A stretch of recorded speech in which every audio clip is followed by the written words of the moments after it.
What was the best successful pickup you've ever seen?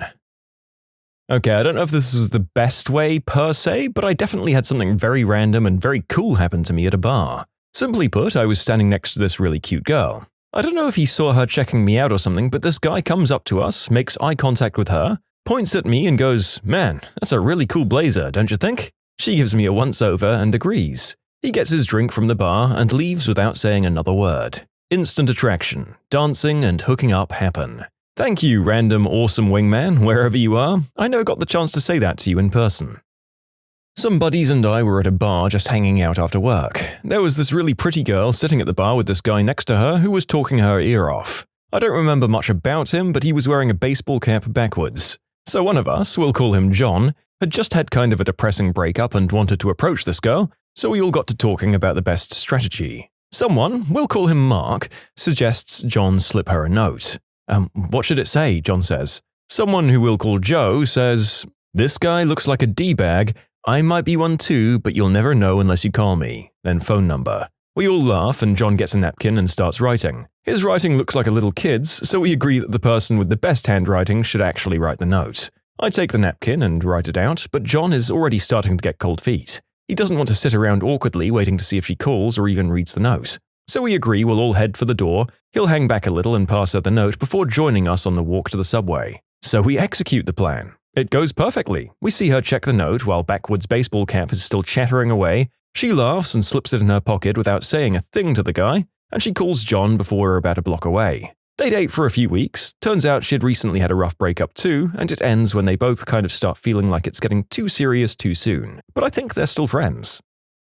A guy at my university also volunteered at a dog shelter. Beginning of each school year, he'd take a young puppy or dog, bring it with him to campus. He didn't have to hit on anyone. Girls literally flocked to him before he even walked through the doors. I once heard an old man say to a woman, "Back in my day, we'd have painted you on the side of an airplane." I feel jealous of being able to deploy that kind of generation-related pickup on someone. What the hell are us millennials meant to say? "In my days, we'd have put you on a pog," or some other cheap plastic phenomenon from our 90s upbringing. I was at an upscale bar for happy hour with an old friend catching up. It was a piano bar and everyone was drinking martinis. Not real martinis, but apple and chocolate bullcrap. And wine, trying hard to be sophisticated. The piano was sitting empty before the hired player gets to work. Then this average-looking guy wanders up to the vacant piano and starts singing and playing some Norah Jones-esque song. And he is frickin' amazing. Seriously good. He sees some woman singing along and he calls her up for a duet. She reluctantly agrees. He continues playing and she's totally into it. Some Jedi mind control crap is happening in front of our eyes. Song ends, he gets a standing ovation and walks off with the woman on his arm. They spent the next 2 hours at the corner of the bar drinking and talking and laughing and eventually left together. He was an average 6 at best, but she was a borderline 9. Under any other circumstances, he would have likely struck out, but he nailed it. I went to college thousands of miles from home. First day in the dorm, I spent looking at a wall feeling sorry for myself. Second day, I went to a mall on a bus, but I hate malls, so I ended up in an arcade playing skee-ball. Yes, I'm that old. For those that don't know, it's a game where you win tickets, which you then trade in for useless crap. The crap I got was a stuffed sheep about the size of a small loaf of bread. I then went home and cried myself to sleep out of loneliness. The next day I woke up, classes still hadn't started, and I decided to meet people. On a whim, I take the stuffed sheep and tie a string to it. I went down to the common area and sat down near a wall and then threw the sheep out so it was just around the corner. The first girl walks up and looks at the sheep and looks at me. I pull the string. She gets a funny look on her face and says, "What are you doing?" I said, "I'm fishing for friends." She just laughed and walked off. Second girl who came by picked up the sheep and I pulled it out of her hands. She laughs and asks what I'm doing. I say I'm fishing for friends, and she says, "You should just try talking to them." I said, "What do you think we're doing?" We went to lunch, dated for a while, it was awesome. Funniest thing though, I married that first girl. In short, all you need is an excuse to start talking. For what it's worth, the whole sheep on a string thing was a conversation starter for a long time. Most of the people I became friends with would tell that story or ask me about it. I did it on a whim, but I think it was just the right amount of crazy. You know, cute, not too creepy. If I tried to tell all the stories that came about indirectly related to that damn sheep, you'd pretty much have to live 3 years of my life. Sorry. Once one of my friends walked up to a girl and casually asked, "Would you like to fill out a survey?" The girl accepted and he handed her his phone with the new contact screen open. My parents met when my mum was working at McDonald's in the drive-thru window. My dad pulled up and said, "Hey, this isn't what I ordered. I ordered a Big Mac, fries, and a date with you." Somehow that worked, and here I am. Watched a guy fall down skiing on the steepest part of a run, and he couldn't stop. Skis, poles, hat, and gloves go flying. As he's rolling and sliding, I notice he's about to do a bowling ball slam into a girl standing at the bottom. He spreads out his arms and legs and manages to stop, but lying face up, feet uphill, and she's just looking down at him like, what the frick? He says, "I've been trying to meet you all day." One of my close friends and I were playing pool in our dorm commons when this knockout brunette sat down with a few of her friends. Me and my friend both noticed she was glancing at him, but we continued to play pool. A half hour or so goes by and I ask him what he's doing the following day at 6, when I finished class. He turns and smiles at her before telling me whatever she's doing at 6. Her jaw dropped and she started giggling. They dated for nearly a year after that. It was the smoothest thing I've ever seen to date. Met a gorgeous girl at the beginning of a New Year's Eve party. A few minutes before midnight I saw her again and she gave me a frustrated frown. "Is something wrong?" I asked. "Last year's New Year's I didn't have anyone to kiss at midnight, and I was really hoping this year would be different. I guess not." I'd been drinking, but not so much as to miss an opening like that. I took her in my arms and kissed her up to and through the countdown. At the time, it all seemed very spontaneous, but later I learned she'd been practicing that line for over an hour. Anyways, this August will be our 20th anniversary. For a few years in my mid-20s, I was the wing chick of my male friends. I'd swoop in to help them out when they were striking out on their own. As a female picking up another female for a male friend, my most successful pickup line started with, "Oh my god, I absolutely love your whatever they're wearing that stands out, like shoes, necklace, or bracelet." I'd then chat them up for about 5 minutes and give the signal, a scratch behind my ear or a thumb in my pocket, and my male friend would swoop in. I'd introduce them and tell a story about how this friend is so awesome, then excuse myself to the bathroom and go home. Usually, I'd wake up to a thank you text. My now husband had a bad reputation in college. The mutual friends through which we met called him Woman Poison because he was known for moving from lady to lady. Although I was interested in him, I only pursued serious relationships and turned him down for months. It wasn't that hard since I lived 2 hours away and had a career to focus on. One weekend I heard a knock on my door, and on my doorstep was a book he and I had discussed the last time we saw each other. He'd driven 2 hours, and was about 2 hours' drive back, just to leave me a physical copy of something we'd talked about. It totally won me over, signifying that he was willing to put time into the relationship. We dated 6 years and have been married for 4, and have a 1-year-old son. I have to be honest, you were still taking a risk, because love bombers do kind of stay in the fight and go to extreme marathonian efforts to win people over before they're successful and then lose interest. Luckily, this wasn't the case though. Happy 10 years! When I was 19, I worked at a CD store. Do you remember those? In the local mall with one of the finest women I've ever seen. She looked like a mix between Beyoncé and Missandei from Game of Thrones. Every day a new idiot would come in and try their luck with her, and they all failed. One after another, until this one guy. This guy was Swaggy P. Before there was a Swaggy P. Pimp as all hell. Gold chains, Versace sunglasses, diamond earrings, the whole deal. He simply strolled up to her in what can only be described as the hardest, swaggiest of strolls, and simply asked, "What's up with you?" Smitten, she responded, "I don't know. What's up with you?" "Let me hold that number," he responded. "Alright," she said. The guy strolled out of the store, not saying a single other word to her. That was the exact moment when I realized I understood nothing.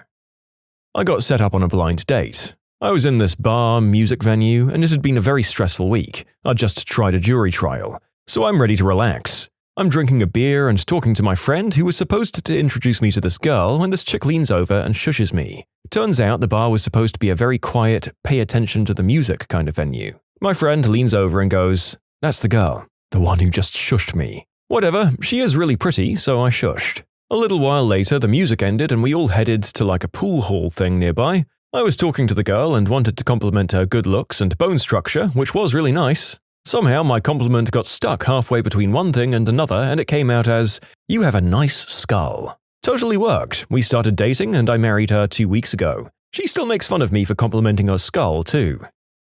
When I was 5 years old, I literally hit the cutest little girl I'd ever seen with a stick while playing in the park near her house. She ran home and told her dad, who read me the riot act. 12 years later, I took her to senior prom, and another 11 years after that, I married her. You can submit your own stories to be featured here on the channel. The story submission link is in the description below, and if you want to listen to some vibey music in the background, check out easymode, also linked below, and subscribe.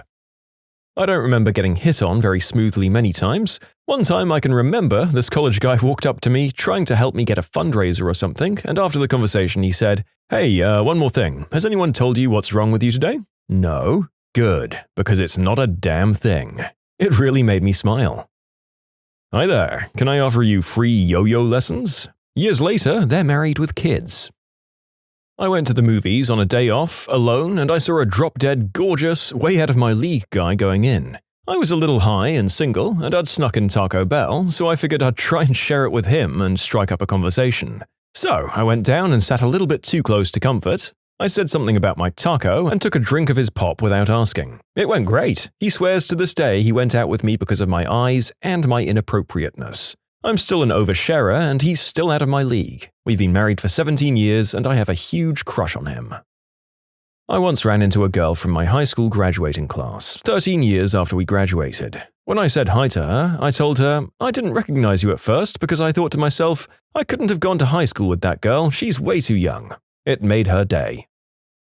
I had a few Brazilian friends when I was in high school. I was hanging out at the mall with one of them on a Sunday night, just sitting at one of the tables at the edge of a food court. A few girls walked by together and he just stared at them with a smirk. One of them looked his way, but they kept walking. He said in his broken English, "Just watch, she knows." Know what? I had no idea. He kept watching the girls. Half a minute later, that girl looked over her shoulder and smiled at him. See? She knows. He keeps watching. A few more moments later, the girl laughs with her friends, leaves them and starts walking towards my friend. He gets up, meets her, they say a few things and start strolling the mall together. Me being a nerdy white kid, I was in awe of my Brazilian brother. Everyone on this topic is just the awkward person that was there. This is the internet. What were you expecting? My buddy saw a girl alone at the bar and happened to notice she was wearing a Star of David necklace. He walks up to her and says, "Hi, are you here with someone or are you just waiting for your messiah?" She threw a drink in his face. For some reason, I was expecting, "So, do you come here often?" I actually used Street Pass on the Nintendo 3DS to hit on a girl in school. I'd always noticed her from my programming class, and she always played her 3DS before and between classes. So, I used the private message function to make her aware of my existence. It went something along the lines of, "Hi, I'm X, I'm in programming." Next time we street passed, she responded with something like, "Oh, I know, hehehe." Next time in class, she invited me to her village in Animal Crossing. We've been dating for 2.5 years. Written in 2015. My college was very heavily male versus female, around 8 guys to every girl. I was resigned to pretty much never getting any action while I was going there. And for the first semester, that was indeed the case. A couple of months into the spring semester, I was invited to a keg party, and being broke as hell, that sounded great. Free beer, right? Not long after I got there, everyone decided to go see a movie across the street at the little theater. I just kind of mumbled that I'd guard the keg in case anyone else showed up. Well, the real reason was that I didn't have enough money to buy a ticket. A couple of hours later, everyone shows back up. I'd cleaned this guy's place up for him, out of boredom. A couple of the girls there commented on it, but otherwise the party resumed. It was around 11 p.m. and I was outside on the front porch smoking a cigarette. One of the girls there, who'd apparently just broken up with her current boyfriend, sat down beside me, asked for a light and said, "Look, in an hour you're going to come back to my place and we're going to F." Okay, sounds good. Not sure that would have worked if the roles were reversed. I think it depends on it not being threatening and how attracted they are to you, of course. Who's to say it wouldn't work? But I'm honestly going to say, don't try this, guys, unless you're 100% sure. My friend and this girl were talking. Girl tells the guy his joke was crap, the guy replies saying she looks like crap, and immediately follows up with, "See, now we've both lied and we just look stupid." Damn, I can just imagine those terrifying few seconds where he needs to deliver the second line before she hits him or walks away. Back in my senior year, my buddy got really drunk at a club. Being the good friends that we are, we naturally convinced him that hitting on the 2 beautiful girls at the other side of the club would be the greatest idea ever. He agreed, and we told him that he should totally use the line, "Have you ever ridden the Oriental Express? Would you like to?" We're both Asian. This drunk mother effer with a crap-eating grin strolled up to the poor girls, grabbed both their hands and whispered into their ears. Both of them looked at each other in shock, then smiled and started talking to him. As the girl was whispering enthusiastically into his ear, my buddy puts a finger to her lips, turns around and walks back. Our jaws are on the floor. What happened? He just goes, "I got hungry. Let's get some Mickey D's." The entire night we were just so confused. I was in high school and there was this substitute teacher that was downright gorgeous. Everything a teenage boy could dream for, like straight out of one of those adult films you watch. She's subbing my class one day and she says, "I think I lost my phone. I can't find it." So I quickly go, "Oh, what's your number? I'll call it. 943-5573. Oh, wait, no, you think you're slick or something? I was so close. Needless to say, I never had a chance, phone number or not. This was early in the morning in the mostly empty Hub airport. What looked to be the entire Stanford's women's tennis team was chilling out waiting for their connection. A guy was walking around with his little brother and out of the blue smacks him on the back of the head saying, "Shut up, tennis players are hella hot." All 30 of them or so started laughing. Well played, my dude, well played. I've seen a lot of one-liners fail in the past, but just a week ago I saw a 13-year-old boy pull one off flawlessly. There happened to be 2 sets of kids where I work, all about the same age, 11 through 13 years old. The girls had walked past where the boys were sitting to go to the restroom, obviously the girls going all together. On their way back, a brave boy asked one of the girls to help him. Curious, she asked how. He asked her what type of phone she had because his was broken and he didn't know how to fix it. So she went over and was looking at it, and after not finding anything, she asked what was wrong with it. "It's broken because it doesn't have your number in it." The girl's dad happened to be passing by at the time, and he was laughing so hard I thought he was going to put his daughter's number in the kid's phone for her. Damn, I'm about to take tips on picking up women from a 13-year-old. This is what my life has come to. My 15-year-old nephew looked at my girlfriend's shoes and said, "I like your shoes." Then looked her dead in the eye and says, "You're so pretty." All I could think was, "Nice shoes, wanna F?" I was at a work function puffing on a cigarette. A girl I kind of knew saw me and said jokingly, "You know, smoking makes your little swimmers swim in circles." Then she went back to talking to her friends. A few minutes later, I noticed that she too had lit up a cigarette. So I said to her, "You know, smoking makes your little swimmers swim in circles." "I don't have any little swimmers," she says. "You want some?" I reply. She laughs. "Are you coming then?" And they left. They dated for several months afterwards. The best cut down while being hit on? My best bud was heavily flirting with this girl in a bar who was completely uninterested in him. After putting up with him for way too long, she suddenly spins around, looks him dead in the eyes, and asks quite loudly, "Do you remember your first down under kiss?" Being completely surprised by the question and having a dozen sets of eyes on him at the bar, he timidly replies, Yes." She loudly asks, "Did you spit or swallow?" Tail between his legs, he quietly got up from the bar stool, admitted defeat, and crawled away in shame. Best one I've seen, I was sitting at a bar with a buddy of mine and there was an attractive woman on the other side of him. He says, "Watch this," and proceeds to turn to face her and introduce himself. They shake hands, and when their hands touched, he grabs her hand and says, "Hey, you have such small hands. My Johnson is going to look huge." I'd put my head down on the bar because I was almost crying laughing and fully expected him to get a good old slap for that one. No, she laughs and they proceed to flirt it up. Still amazed that worked. I think the success of this one depends on if you come off as super creepy or if you're funny enough to make it hilarious. Do not try this one at home, kids.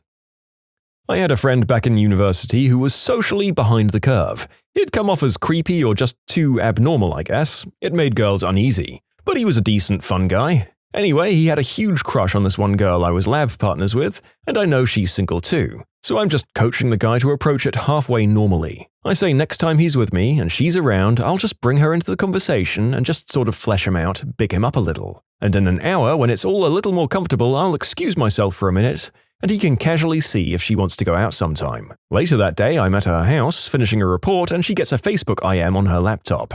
It's him, and without prior conversation, almost ever, the IM says, "Your chest is great," with the number 8 in the last word and a smiley face after. It didn't work this time, but I do admire his misguided courage.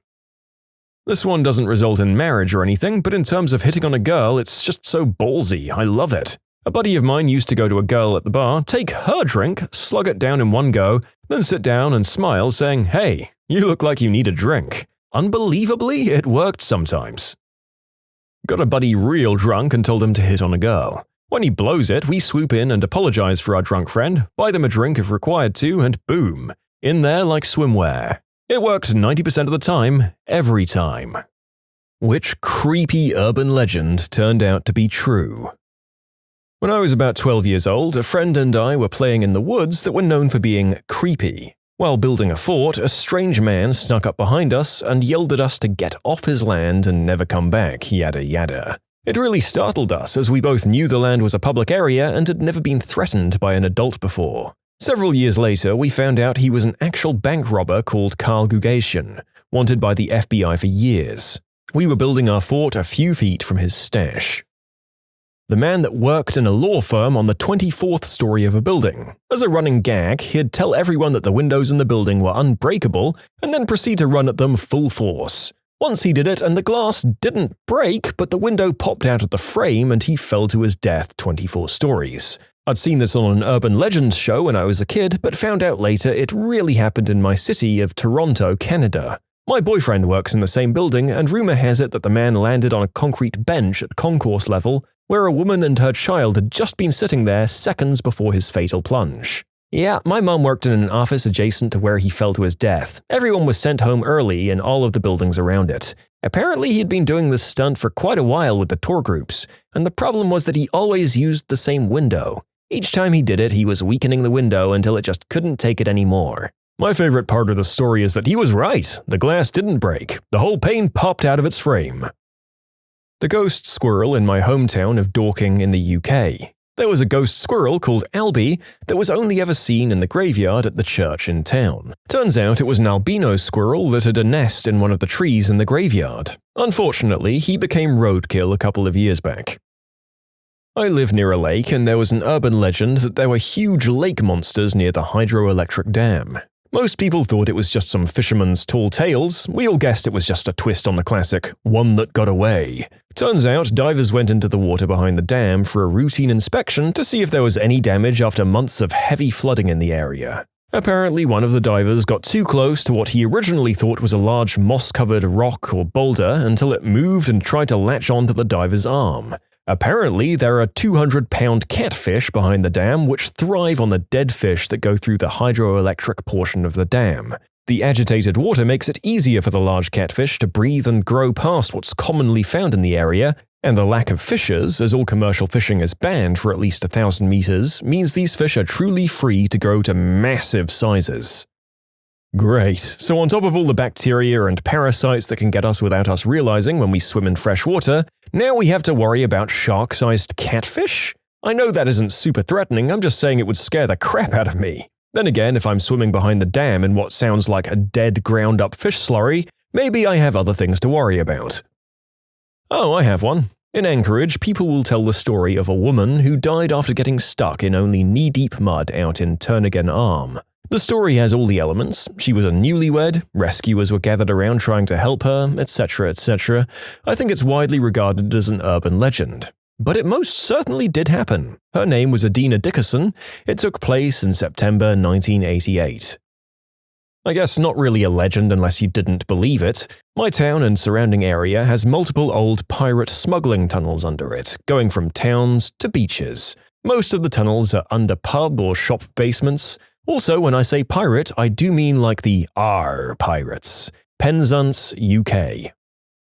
Not creepy so much, but in my small rural hometown, there was a rumor that a bunch of city officials, cops, teachers, business owners, among others, basically anyone a kid would see as an authority figure, had massive adult whoopee parties. Obviously, as you grew up, you came to your senses. Until one year when a teacher's husband stomped the absolute crap out of a local business owner in broad daylight. Turns out the legend wasn't just a legend. His wife was apparently a member of what was called the Hot Tub Club, and he wasn't invited. A good chunk of local leaders got outed as hosting these parties somewhat regularly.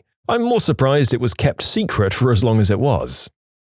It was only a legend for like a week, but a kid went missing on the same property we lived on, and everyone thought his brother had something to do with it, but the police said no, he was kidnapped. Turns out the brother had killed his brother and buried him in our backyard. We had an older couple that would come into the store I worked at when I was 15. They clearly had mental development and mental health problems, and the rumor was they were siblings and the two teenage girls with them were their children. About 5 years later, I'd find out someone had called the state about them, and it turns out, from what I remember, it was mostly true. The parents were apparently the result of incest, and they carried on the family tradition, as it were. I think the state removed their daughters and put them in state custody since they weren't able to take care of themselves, and I don't remember what happened to the parents. In my hometown, there was a local legend about a man who would sometimes be seen doing the deed with trees. He had a number of local names, none of which could be said on YouTube. However, most of them involve clever wordplay around wood or trees. I thought it must be nonsense, but one night a friend and I were out walking his dog along a narrow, tree-lined lane when we heard a grunting sound from the undergrowth, and there he was. He was wearing a long overcoat which had wrapped up around a poor innocent tree, and he had his trousers around his ankles as he defiled the shrubbery with a flagrant disregard for splinters. In Kenya, Mombasa, there was a story about a woman with long black hair and a white dress who'd be seen around the beach at night, and it was to stop people from being at the beach swimming in the ocean. Turned out to be true. It was an older lady who'd sleepwalk on the beach in her 90s. Even she didn't know until locals found the courage to follow her home. When I was young, living in rural Ontario, we were told as children not to wander too far into the forest, saying that a monster would get us and we wouldn't come home. If anybody knows who Rockterio is, it actually turned out to be painfully true. I often wonder if Stephen King's Children of the Corn was based on a northern town in Maine. I don't recall the name of the town, but my friends and I stopped in on our way to the furthest US point east. The town struck me as very weird, because every store clerk was like 14 or 17 max. Not just one or two stores, every store. Aside from ourselves, we didn't come across one adult in the 2 hours or so we were there. It was a depressed town, nearly a ghost town, and it left me with a really unsettled feeling.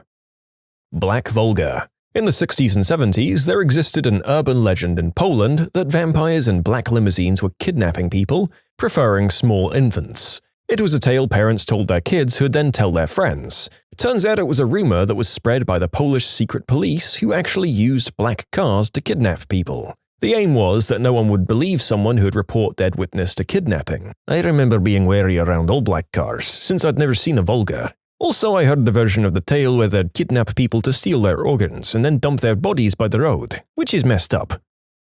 Welcome to the world of acquired immunodeficiency syndrome, better known by its acronym form. This is an urban legend about a man meeting a woman at a bar, going back to his place to sleep together only to have him wake up to her being gone and the famous slogan, "Welcome to the world of AIDS," written on his bathroom mirror. The urban legend has many different variations. It was just a parable about casual bedroom times and the risk involved. This was largely considered an urban legend, that is until stealth posing actually turned out to be a very real thing. Modern actual cases involve a British man named Daryl Rowe, who, already knowing that he had it, would send a text after doing the deed to his many victims saying things like, "I have human immunodeficiency virus, lol, whoops," and "I'm riddled." Others have also been convicted for knowingly doing this on Craigslist.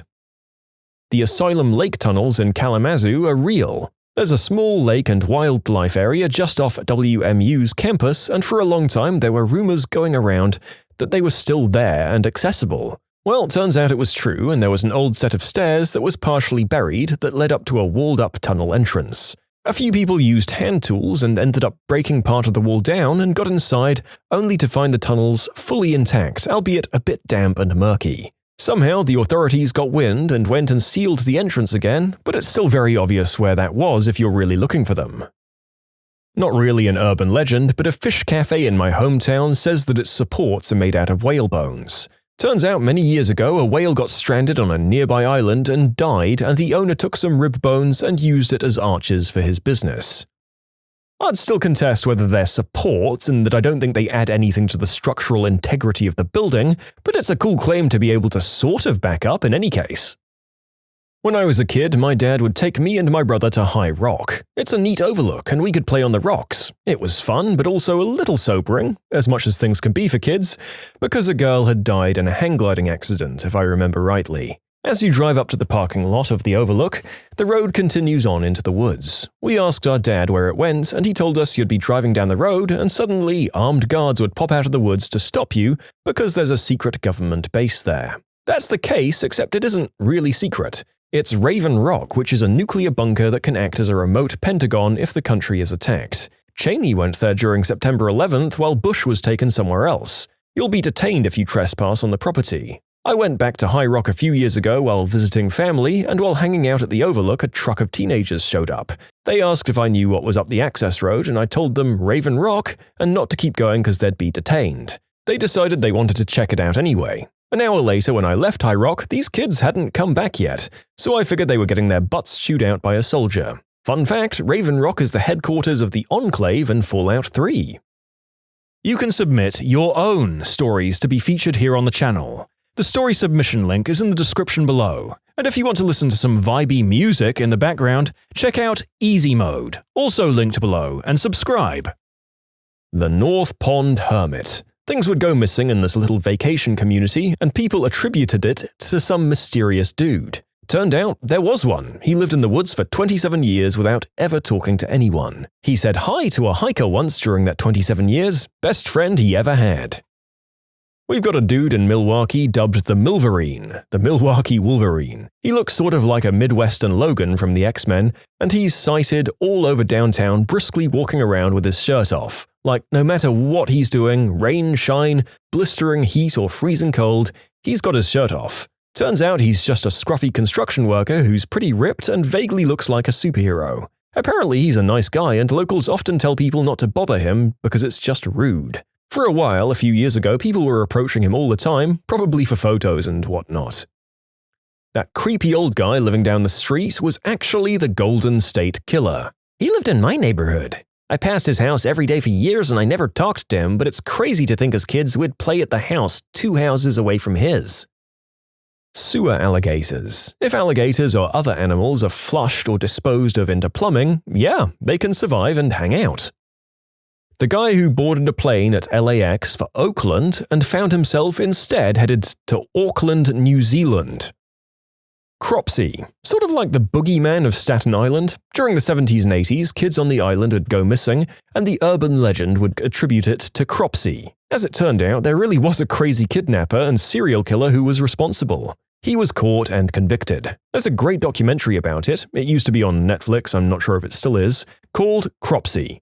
Check it out if you get the chance. Raymond Robinson, the Green Man. The guy lost his eyes and nose and wandered the streets at night in Pennsylvania because he couldn't go outside in the daytime because of how he looked. People saw him and an urban legend in Philadelphia was born. That there's something making people disappear in our area in Nevada. As a kid, it was more so that they were hinting at aliens. Then as we grew up, the disappearances have been a little too eerie, and it's been suspected that there's investigations that have been going on as to whether or not there's a serial killer in our area. I carry a firearm when traveling through and don't stop until I get to the cities. If you guys are ever coming through, just don't stop for anyone, especially after the darkness sets in. I went to a university near Valley Forge, Philadelphia. It used to be a prisoner of war camp and a military hospital before the college bought the entire property for $1 in the 1960s. Since there are only 3 universities near Valley Forge, Philadelphia, it'll be hard not to deduce which college it is.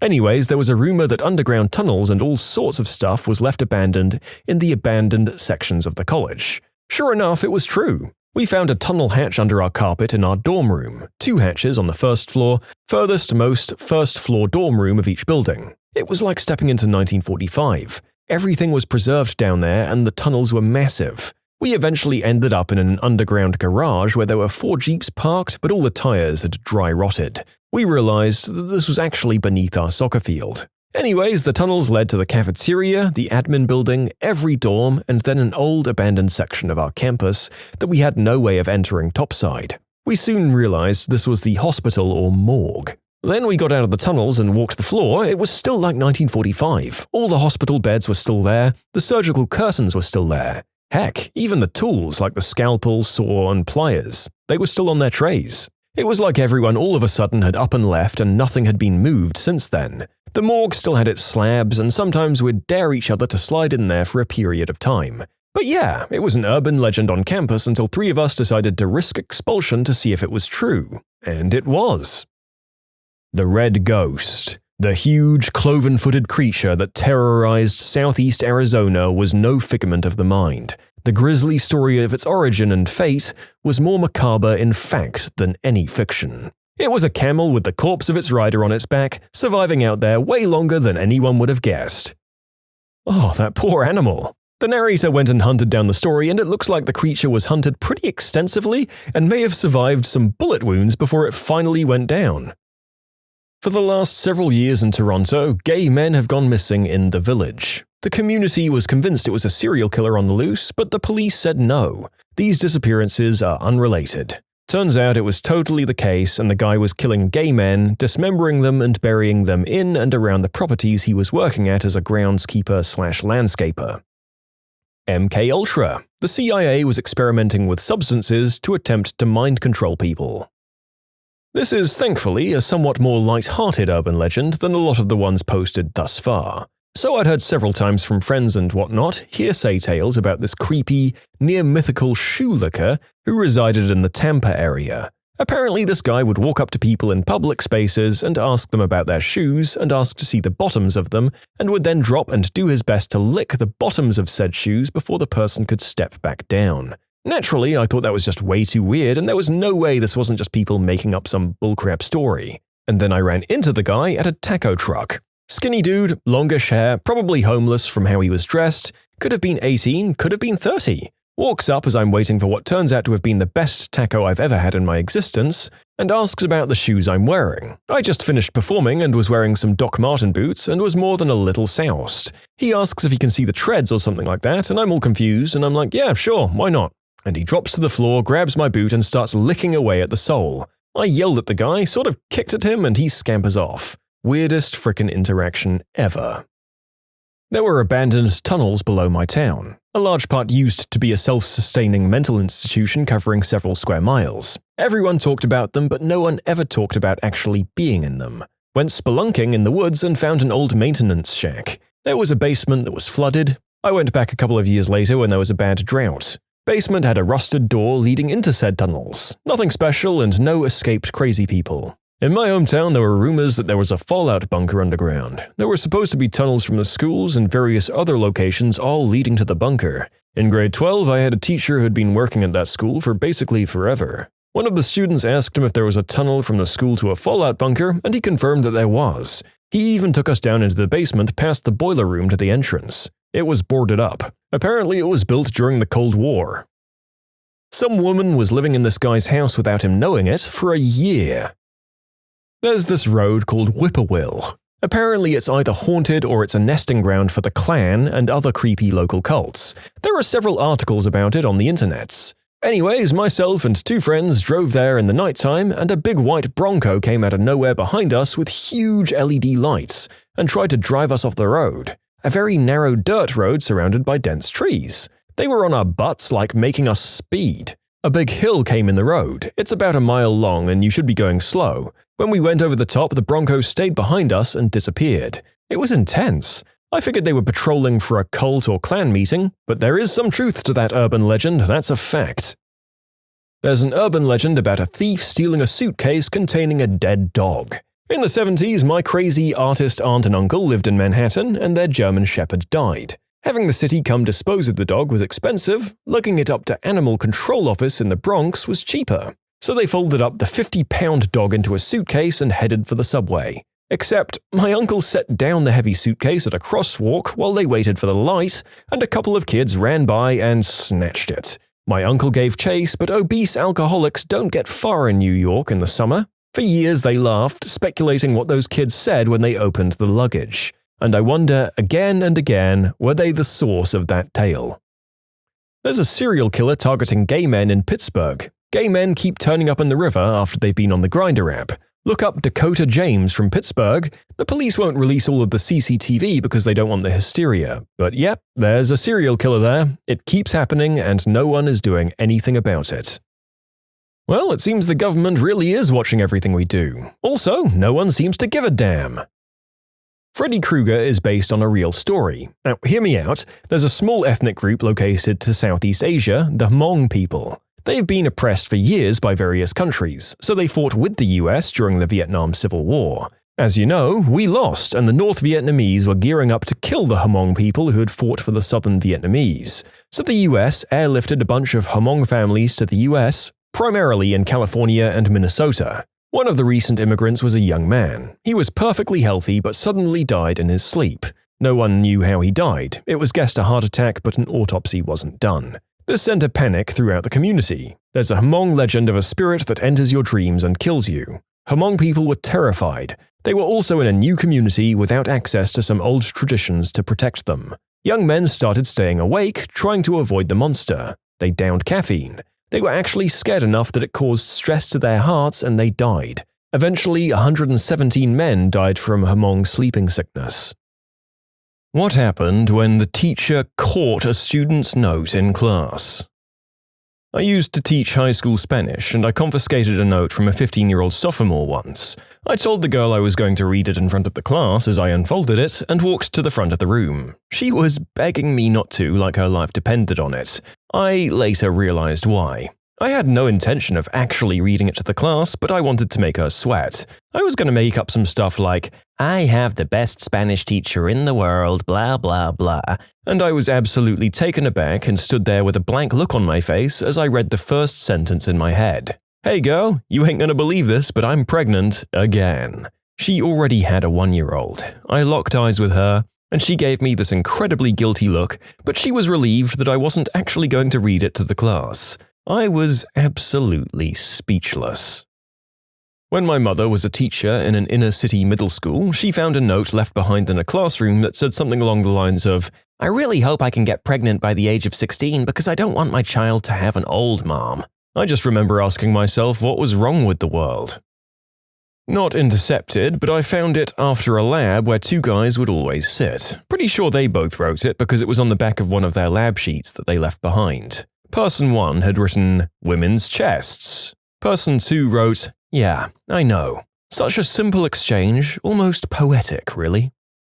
15 years ago, when I was a new teacher, I confiscated a note that was a caricature of me with one hand down my pants and the other pushing a finger up my nose. I still have it. It was really funny. I wish I'd also had a picture of the absolute look of terror on the 6th grader's face when I confiscated it. I gave him a dry, eyebrow-raised look, and we never spoke of it again. He was in my corner after that. In primary school, I had a teacher in grade 5 who'd read out the notes passed around if she caught it happening. So I wrote out a note and made it obvious I was trying to pass it to someone. She got the note, brought it to the front of the classroom, and started to read it out. It said, "Thank you, students, you can all go home now. Class dismissed." She did have a laugh about that one. Yeah, the best sort of teachers to have are the ones who take your education seriously and don't pander to you, but who are also able to take a joke. Seriously, some of them want to be authoritarian figures and some of them want to be liked way too much. This lady has hit a good balance. My chorus teacher sings the notes she catches. She usually just skims through it, but this time she just put the paper on the piano and started singing. It ends up being an entire story about a girl who ended up dating her cousin. Very uncomfortable for the entire room. My friend and I were passing a note about how hot we thought our German teacher was, and he took it up, read it, looked at us, both of us were very red-faced by that point, and just shook his head. The next day he assigned us seats on opposite sides of the classroom. Toward the end of 8th grade, my band class wanted to do something nice for our teacher. We were passing a note about it around during class, and the teacher caught on and demanded to see it. Of course, no one wanted the teacher to see this note, so someone told the kid who was holding it to eat it. Everyone joined in, and the entire class chanted, "Eat it, eat it." So he shoved the paper into his mouth while looking the teacher right in the eyes. The teacher was so shocked that he let it go, and the surprise went off without any other problems. I taught 8th grade English in a rural county in the Bible Belt. I taught Midsummer Night's Dream after TCAP, standardized end-of-year tests. The last 2 months of school was basically babysitting. I found a note passed between two boys. It was about one of the main characters in the play, and it was written in Elizabethan English. It was written poorly, but they'd really put some effort into the trash talk. I found out later who'd written it and gave them extra credit for paying attention to such a degree as to replicate Shakespearean-style language. It was one of the top 10 that made me excited to be teaching. Teacher took a note from my friend who was asking his other friend if he also looked and compared how hairy their downstairs ball bags were in the locker room. Needless to say, we all erupted in laughter. This was in the 8th grade. My sister is a teacher, grades 3 and 4. They were just learning about some life and health education, but obviously they were still very naive. One day, she caught a note being passed from a boy to a girl saying, "I like your bobs." She found it extremely hard to keep herself composed. It's just so innocent. It was hilarious. I had a teacher confiscate a note I was passing to a friend, only it wasn't a note, it was a tampon. I had a teacher do the same thing, but she didn't think it through first and didn't pretend to read it. She just went on ahead. Unfortunately, it was written to a friend who was constantly bullied by some mean girls, and the note said, "Don't let Alyssa bother you. In 5 years, you'll be graduating college and she'll be a worn-out working girl." Guess who was in that class with us? The teacher got in a metric crap ton of trouble, which I kind of feel bad about, but not really because she should have read the note to herself first. I got a 3-day suspension. I was more or less right about that girl, though. I had this elderly, mean, nosy teacher in middle school. She was the kind of woman who strode into the nurse's office, sneered at the kids and prodded the nurse to talk about them, especially the little girl with a weight problem. She taught health and some sort of reading class. We got lots of kids who just couldn't read in that school. She was infamous for reading notes she intercepted aloud to the class, so one day, after she intercepted a note of mine asking something trivial and belittling me, I wrote a note and very obviously passed it to the kid at the next table over, urging him to pass it along. It went to 3 kids before she caught it, snatching it out of a girl's hands, striding back to her desk, and reading loudly in her typical condescending tone, "I'm Sofa King, stupid." Seriously. In middle school, my algebra teacher confiscated a note that a couple of us were writing about our new product idea. Mints, but for your hoo-ha. Not a teacher interference, but still embarrassing. One day in my 9th grade English class, very emotional and angsty me decided to write a poem about how hard life is and how out of control I am. Later that night, my sister and her friend came home from hanging out after school, laughing hysterically at a piece of paper. My sister came up to me saying, "Look at this awful poem we found in a desk in," and she gave my teachers' names, "Classroom. It's ridiculous and just terrible. We're keeping this one." She had no idea I was the one who wrote it.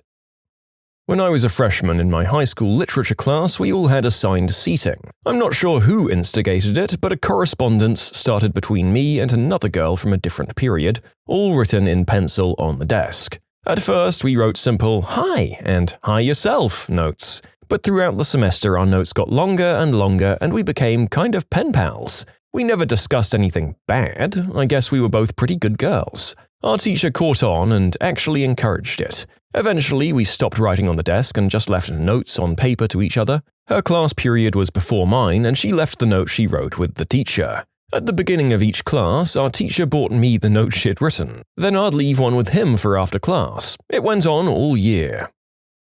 I went to a Catholic high school just outside of Vancouver. A couple of friends had this thing where whenever the other one was out of the room or not paying attention, they'd draw male members all over their work and binders. One day, one of the kids, Nelson, left to go to the bathroom and awkwardly took all of his books and binders with him, holding it in front of his bathing suit area in the hopes that he wouldn't get all of his homework covered in poorly drawn eggplants. Everyone noticed and kind of laughed at the confusion. When he came back, the other friend passed him a note. The teacher saw it, grabbed it, and read out loud, "Nelson, everyone in the class thinks you're completely rigid down there right now." I intercepted a note from an 11-year-old boy. He was passing the note to a girl he was asking out. The kid was furious with me, and the next day I received a picture he drew of me in a cauldron because I blew his only chance with the girl. Cauldron? Was this kid just extremely unconventional in this muggle school? Or are you a teacher at Hogwarts and you've just blown the entire operation wide open to the internet? Well, it was almost intercepted. I was passing a note, and when the teacher asked me for it, I frickin' ate it. That's right, she sent me to the principal. Think about that conversation. "So, Timmy, why are you here?" "Well, I ate paper." "Son, get out of my office, and don't eat paper." I don't recall what the note said, but I was in 5th grade at the time, so probably some hardcore substance deal out on the playground.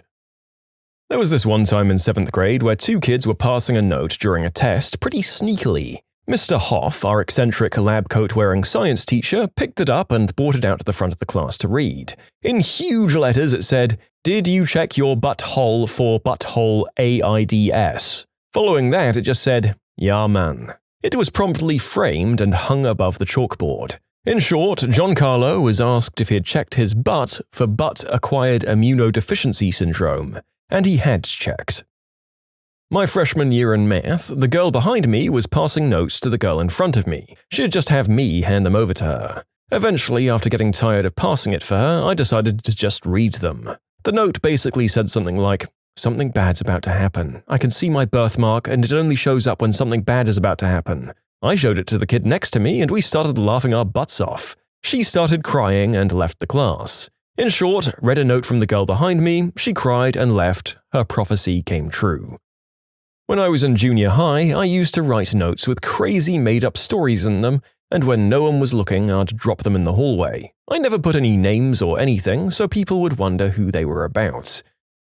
My mum has been teaching middle school for 25 years, so I figured she'd have some good stories. I just asked, and she said, "Nothing. I didn't really read them because I figured they're private. I just scan them for anything I should report related to safety and then throw them away." I was both proud and disappointed.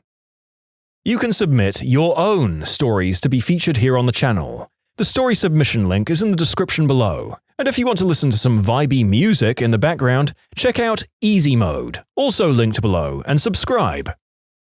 When I was 14, I was hormonally out of control and obsessed with the act of whoopee. I guess like everyone else. I was messaging this girl online, and I was supposed to go over to her house that week. Obviously, the doing of the deed was being talked about. Well, I was passing a note to one of my friends about being scared of the protection breaking, and I figured that was the last of that note until I got back from spring break. I was called to the guidance counselor. She said an anonymous teacher gave her the note. Turns out the note fell out of the kid's backpack and was picked up by another student. That kid gave it to a teacher, and she gave it to the counselor. Needless to say, there was an awkward talk about doing the deed with my hot, fresh-out-of-college guidance counselor.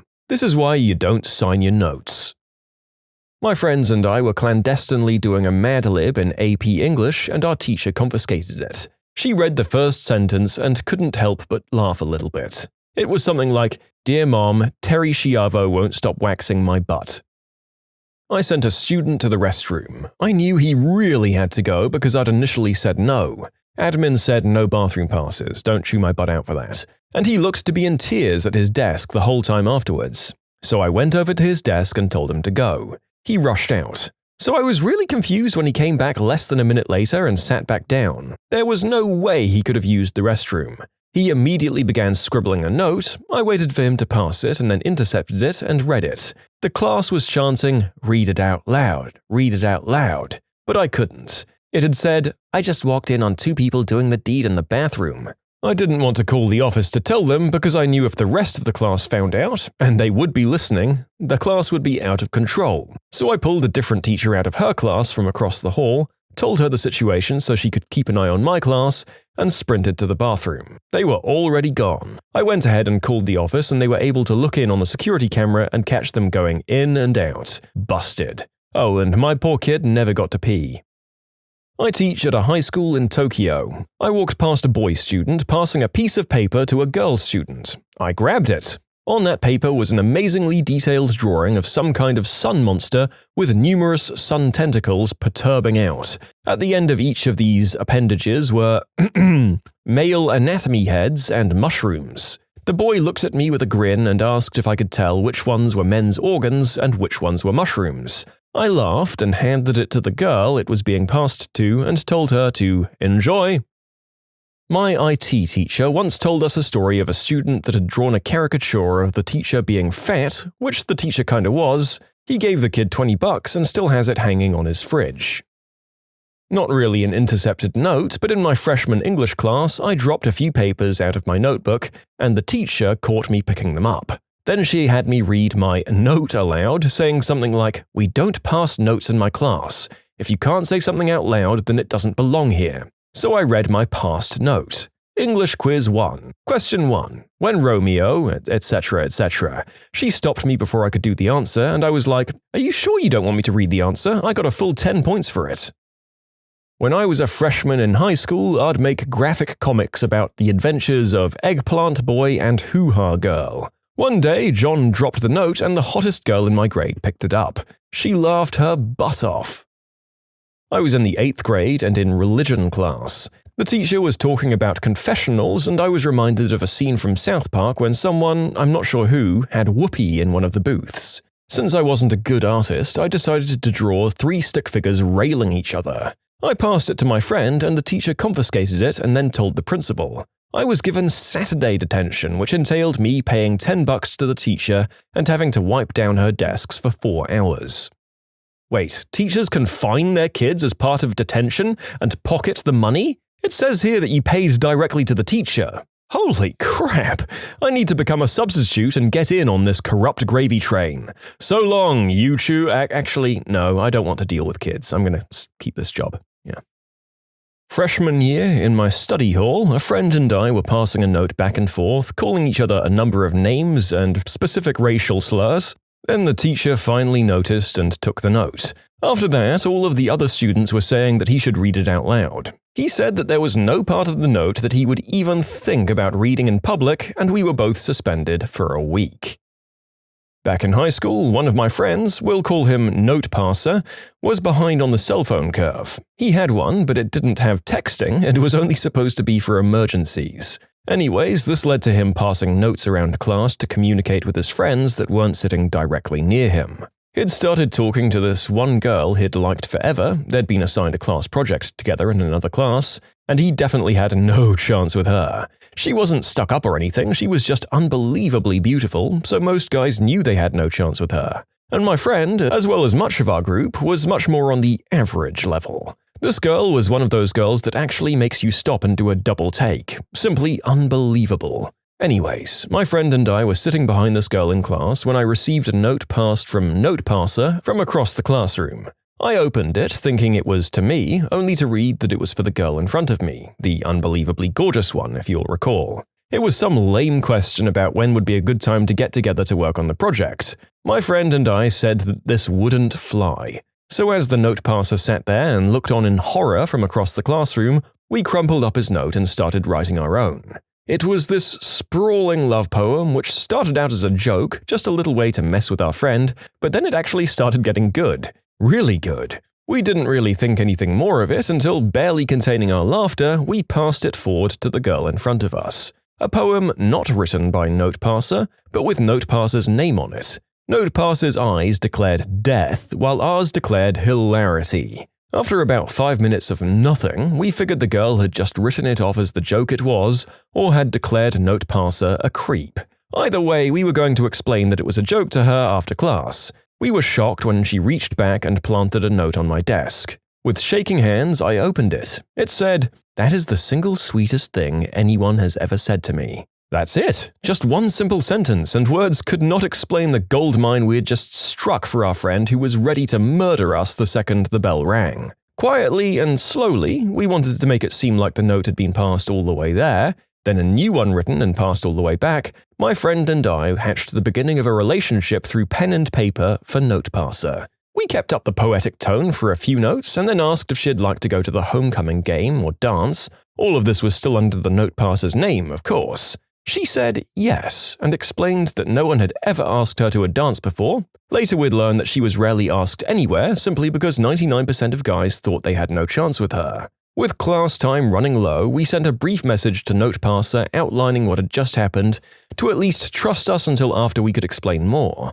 and that if she comes up to him before we could talk to him, to keep his stupid mouth closed as much as possible, to not show her any of his handwriting, and to not try to refer to what was written in the notes, as he had no clue what the heck they said. He gave us this stunned look when the bell rang, and remained planted in his seat when he saw that the gorgeous girl was coming over to him.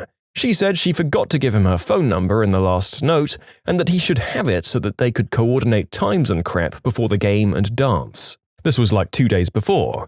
Everything went well, they're still dating and in a long-term and committed relationship, and she has no clue that those original notes were from us. I guess she just never compared the handwriting, even though Note Passer and I do have pretty similar handwriting. In short, hijacked my friend's note and hooked him up with the most beautiful girl in the school.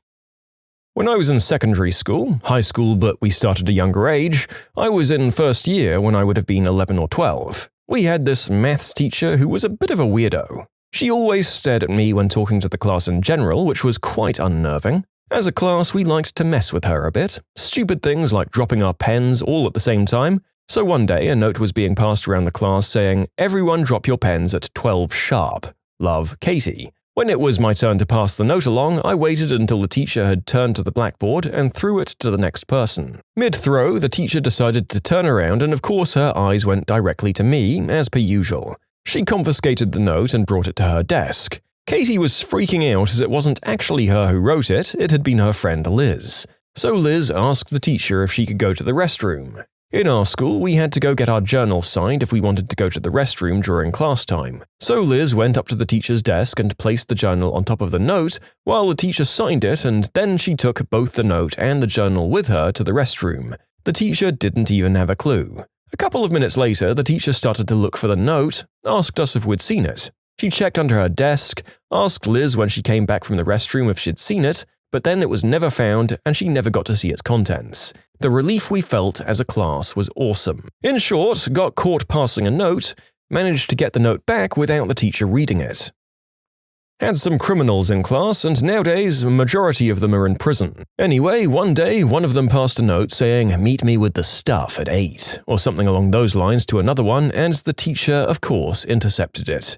Not being the smartest girl, plus being new in school, she read it in front of the class and laughed at these guys. That same teacher was jumped by some, quote, strangers later that day and got her nose broken. Oof. Had a science teacher who confiscated a note that this messed up boy had written to this girl who had just broken up with him. The teacher read it aloud to the whole class. It was full of personal information and was very emotional. Everyone laughed at him and the boy was humiliated. Turns out, giving everyone an open season pass to bully someone who's already in a pretty bad place isn't a great idea. That took a dark turn afterwards, and the teacher was fired as a result of some of the stuff that happened. What depressing meal made you want to give up on everything? Christmas Eve, I was working late. Broke and tired, I had a gas station cheeseburger and chips that was on sale because those items were about to expire. When I called to say hello to my mother, she mentioned how she gave some prime rib to her dog.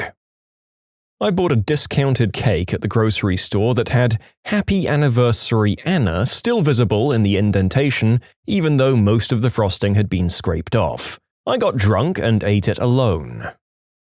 I kept a tough schedule as a college student, and I remember one night I was working my part-time job in the library. The shift was from 5 through 9 p.m., and I had classes all morning and my internship all afternoon. At some point during my shift, I realized I hadn't actually eaten all day and managed to scrounge an old, flattened granola bar from my bag. I couldn't take a break and I wasn't allowed to eat at the desk, so I hid under a bin of DVDs and scarfed down that disgusting, dry oat patty like a feral raccoon, enjoying a snack under a dumpster. Not my finest moment or meal. The last thing my mother ever cooked me. I ate it almost a week after she died. I didn't want to waste it, but I knew that once I ate it, she'd really be gone. The pain never goes away, it just gets smaller and smaller until you can shove it away and it doesn't sit on you anymore. It's my birthday today, and I am eating a corn dog that I just cooked in the microwave. Alone, naturally. A tortilla topped with ketchup and mustard. Don't judge me.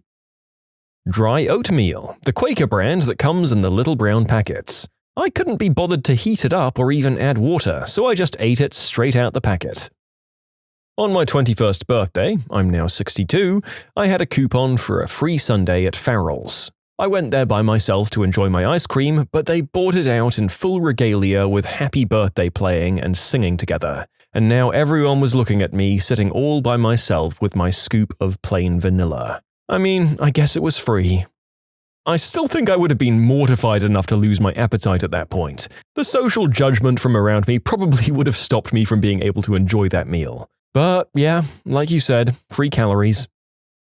At 24 years old, went to stay with my fiancée and her family for Christmas. She dumped me on Christmas morning because reasons. I lived about 90 minutes away in another town. I went home, no dog because it was in the kennels for the holidays because I was meant to be away. Flatmates were away, family are all out of town on holiday, Christmas dinner was leftovers from the back of the fridge, alone, not even any booze to numb the pain. Worst meal of my life. I didn't have it, but my dad had a Whopper on the steps of the Lincoln Memorial on Thanksgiving Day because he couldn't attend the nice Thanksgiving dinner because he forgot his blazer. I once talked to this girl online dating for quite a while. She told me to meet her at a pub, but then she texted she was running late so she had me order for her, so I did. But then never showed after I waited with food on the table for about 30 minutes. So I ate her Caesar wrap the next day for lunch, at home, by myself, and never heard from her again. So I'll just assume she was hit by a bus, even though my town doesn't have buses. 2015 was a pretty rough year for me. I left a job I enjoy for a risky new position at a startup. It was a good company, but the project I was working on was mismanaged from the start. No guidance, no proper planning, no heads up about lack of said planning, and it all fell on me. Days turned into weeks without a day off, 14-hour days, and every time I asked for more resources or help, I was denied. Eventually, it got to a point where I couldn't run what I was put in charge of, and I felt like I couldn't breathe. I ended up quitting and survived on a bit of savings. Once that started to run out, I tried to take a much lower level job, which was terrible. I suffer from anxiety and have bouts of gloominess. Read depression. And it had gone untreated, so it crescendoed to when I just quit that job as well. I moved out of my apartment and had to move back in with my mother for a while, on New Year's Day 2016. My brain knew somewhere that I would make it out of this, but the question was when. Apologizing for the hyperbole up front, I felt like a victim with a bullet wound in an ambulance. I knew I was safe, I was where I needed to be and heading to the right place, but holy crap, there was a chance I might not make it in time. During those turbulent few months, the woman I loved, and I mean disgusting, pathetic, putrid pink loved, ended things with me after a year of quasi-are-we-actually-a-couple dating. I was in pieces. No job, no love, no real friends who weren't busy with their own lives aside from the occasional, "How are you?" text. My sleep schedule was off. I was up all night and asleep all day. I watched terrible TV shows on a couch while I watched the days of my life crash by a second at a time.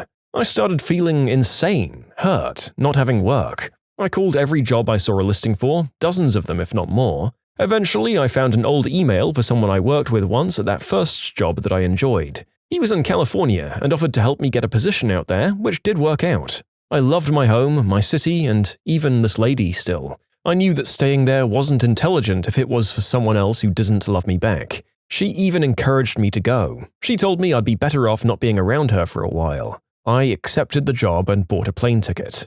My mum dropped me off at the airport crying. She just wanted me to be happy. I'm not usually happy. I felt like I was saying goodbye to a whole chunk of my adult life that I just wanted to get back so desperately. I went through security, checked in, and found the gate. I hadn't eaten in a day or so, so I decided to sit down and have some Burger King before I boarded in an hour or so. I bought a spicy chicken sandwich with fries and a soda. I pulled up my carry-on to the table, sat down, and opened up the food. All I was thinking about was her. This was it. I was leaving. I'm not coming back, at least not for a while. If she called me at 2 a.m. in a week and wanted to see me, I just couldn't go see her. As I slowly ate the food that I wasn't even really in the mood for, she texted me, "Have a good trip." For some reason, that set me off. I just stopped eating and started crying. I was making a mistake. I should go home now. I should go to her door and make one last effort. It would be great. Don't get on the plane. Don't get on the plane. I sipped my soda. Don't get on the plane. A few minutes later, I threw my trash out and walked to the gate. When they started boarding, I got on the plane. It took off. I left. I spent 2016 in California. I made new friends. I got to see some amazing things, and I, as cheesy as it sounds, worked on myself. I grew to enjoy California very much over time. However, I still missed my hometown, and eventually last month I realized that I wanted to come home. Not because of fear or because of her, but because I just felt like I wanted more time with my home city. I missed the streets, the architecture, the people, the food. It was when I realized this is why I wanted to come home that I decided to. My company was very understanding and helpful in securing a transfer. I'm back in my home city now, working the job I had before all of this happened. I'm glad I get to see my friends, and yeah, it turns out I do have a lot of friends, but you can never see that when you feel like I did back then. I still think about her sometimes, but I haven't talked to her or seen her since I got back. I feel no need. Things get better. But that was a terrible Burger King value meal. In short, got dumped, left 2 jobs, had no money, moved back with my mum, decided to move to California and leave everything I loved behind, ate some depressing, tear-covered french fries at the airport, and things got better. Bologna sandwich in jail. I love that we had a long story in which the food was really just the watershed moment and we got to see the full exhaustive before and after context, and then it was followed by a 4-word sandwich story where I think a bit of context would have very much sated some of our curiosity about how that meal came to pass. Let's get some balance here, people. My 25th birthday. It was 1977 and the whole country was in the midst of the energy crisis. So that Friday, Carter had ordered offices closed and only heated to 35 degrees. Everyone got a day off. But my new boss had a big trial going on in Washington, D.C. and needed me to go into the office long enough to transcribe tapes he was having flown in that a cab driver would deliver from the airport. It was 2 degrees outside and there was a couple of feet of snow on the ground, and the bus I took to work, an hour-long trip by the way, had no heat. Only one security guard was in the building when I got there, and I typed the brief as fast as I could when it finally arrived, after I'd sat there freezing for 2 hours. All through this, I knew my family was preparing a great dinner for me, so as soon as I was done, things would be nice. Ham, mashed potatoes, cauliflower with cheese sauce, and angel food cake. Left the office and the bus back home not only didn't have heat, it had some of the windows stuck open. Shivering all the way home, I dreamed of the great dinner I'd soon have. I got to my mother's and it turned out she and my dad had a massive fight, and then she and my snotty teenage sister had their bags packed and planned on coming home with me. No dinner was cooked or even anticipated. We got carry-out chili and went back to my apartment where my sister fussed about everything, insulted me all evening and proceeded to remove all of my dishes from the cabinets and rewash them because she wasn't sure they were clean enough to suit her. Mother sat and cried. Turned out Dad was running around on her, and this was the first of several weekends where he'd pick a fight and storm off on a Friday and stay gone all weekend. Worst birthday ever. I was fed dog food for a while as a kid. Sitting with the kids, laughing about their day, encouraging them to eat their dinner so they'll have energy tomorrow. And then, after they're in bed, eating the leftovers off their plates and filling up on tap water because I didn't have enough money to feed all of us, and I wanted to protect them from knowing that I'd failed as a parent. The very fact that they ate dinner that night is evidence that you didn't fail. You sacrificed for your children, and that's exactly what a good parent does. Times can be tough, very, very tough, and when times are that tough, what separates the good parents from the failed ones is who the parents put first. You can submit your own stories to be featured here on the channel. The story submission link is in the description below, and if you want to listen to some vibey music in the background, check out easymode, also linked below, and subscribe. Unlimited pancakes at IHOP. I took a bet that I couldn't finish 20 pancakes for $150. I started regretting that bet on number 7 or 8. New Year's Eve between 2013 and 2014. McDonald's, eaten by me, my uncle, my parents, and a neighbor in a house with a dying man. My grandfather was dying of end-stage liver cirrhosis, Parkinson's, and a blood clot. He was on hospice care in his own home. We couldn't afford a full-time caregiver, so me and my uncle were voluntold to care for him as he died. New Year's rolls around, we share a depressing meal together and try to be of good cheer, but it didn't work. I was an escort, and I'd usually try to get in and out on my way home. I usually felt really dirty sitting in the booth by myself, but the worst time was when I was hired by 2 guys, and after we did the deed, they went and got me Wendy's, which I proceeded to eat undressed at the foot of a dirty motel bed, while those 2 creeps stared at me.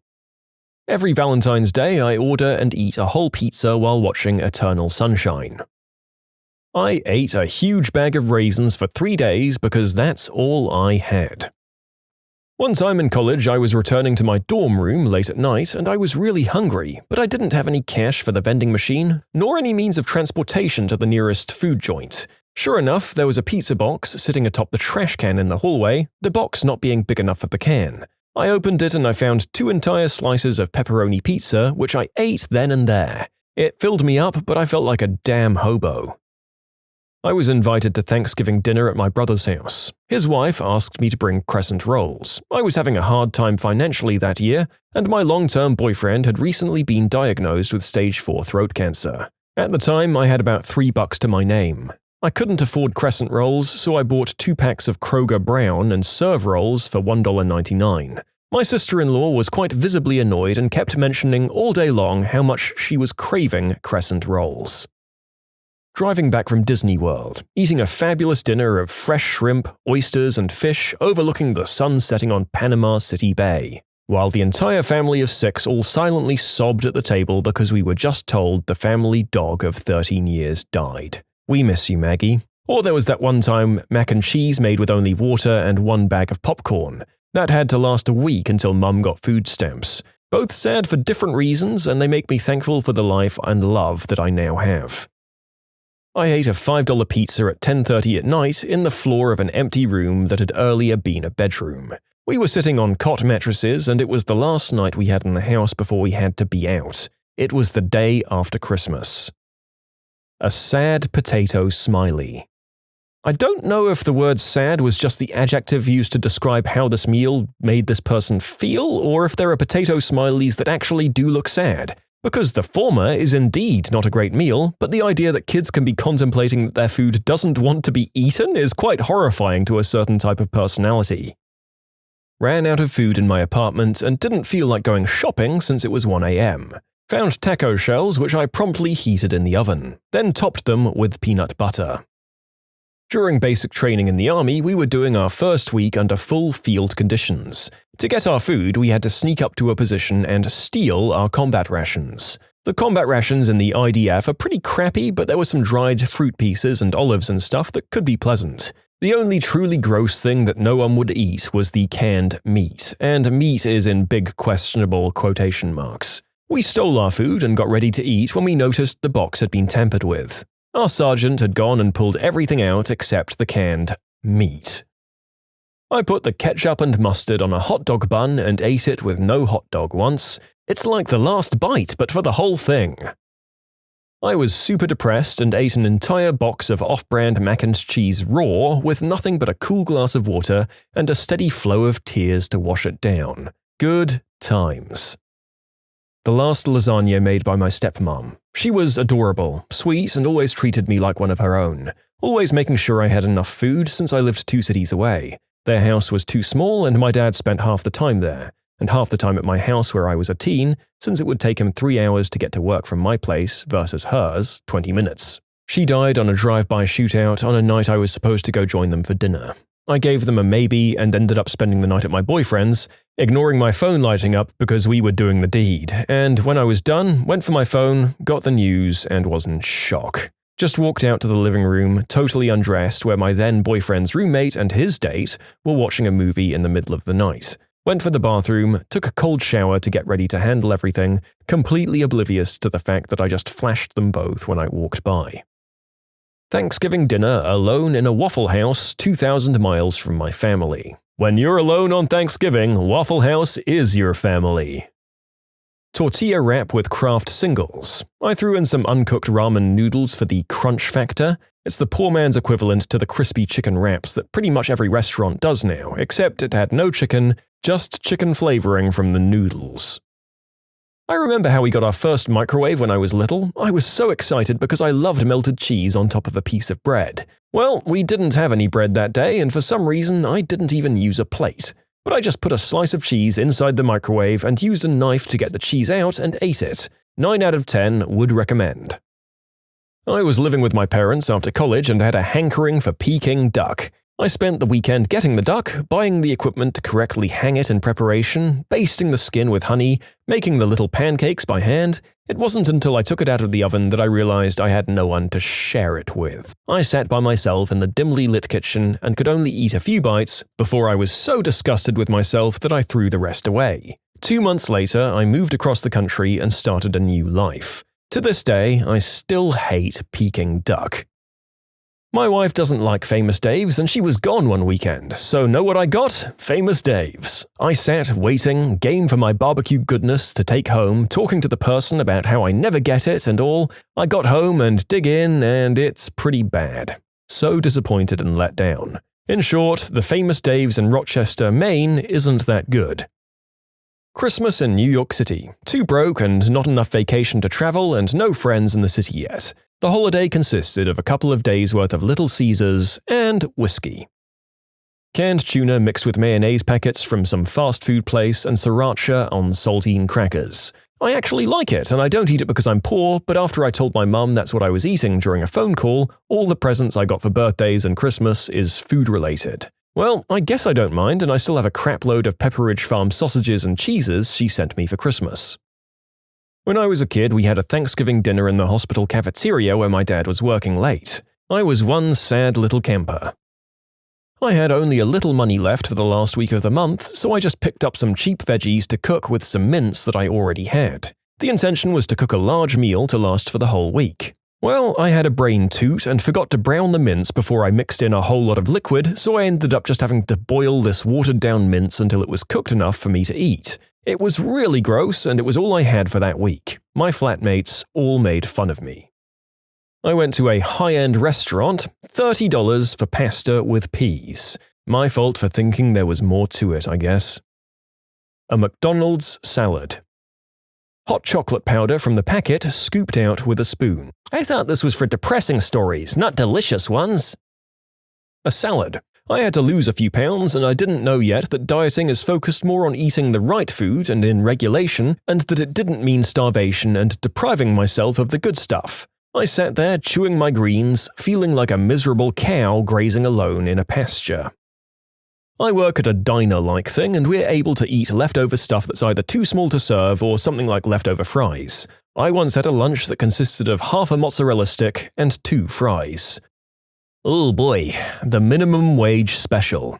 I'd say it never gets old, but it really, really does. Alarmingly quickly, actually. A sheet of paper. And no, I'm not kidding. Probably every meal I've been eating since I moved to a different country for work. I don't know anyone here, so most of my meals are eaten alone. Breakfast on the train to work or at my office desk, since I don't have time in the morning to eat it at home. Lunch mostly alone, since I'm not close with anyone at work. Dinner alone at home, since me and my housemates get off from work at different times, and I'm not close with them either. I miss the days when I looked forward to eating a home-cooked meal shared with my family back home. Killed a goat in Afghanistan. Platoon leader was killed. Ate the goat. Lots of people sad. Plain toast and applesauce, which I later threw up. I love the stomach flu. When I ordered some awesome udon noodles like 5 minutes before the "It's not you, it's me" speech began. I went camping and woke up extremely hungover one morning. I was starving but really didn't want to try and cook anything, so I settled for canned chicken breast and crackers. It was terrible! The smell of the chicken juice should have been my first warning. What was the most epic "I rest my case" moment that a lawyer got to dish out? I was on the losing end of this one. I was representing a pro bono defendant who was attempting to regain custody of her children. The family division attorney was laying out his case to the judge for why my client wasn't ready, and his final point was that my client had refused emotional counseling to avoid violent fits of rage that she had inflicted on her children. On cue, my client jumps up screaming, "Frick you, judge lady, you stupid frickin' C-word! Frick y'all for taking my frickin' kids, you frickin' C-words!"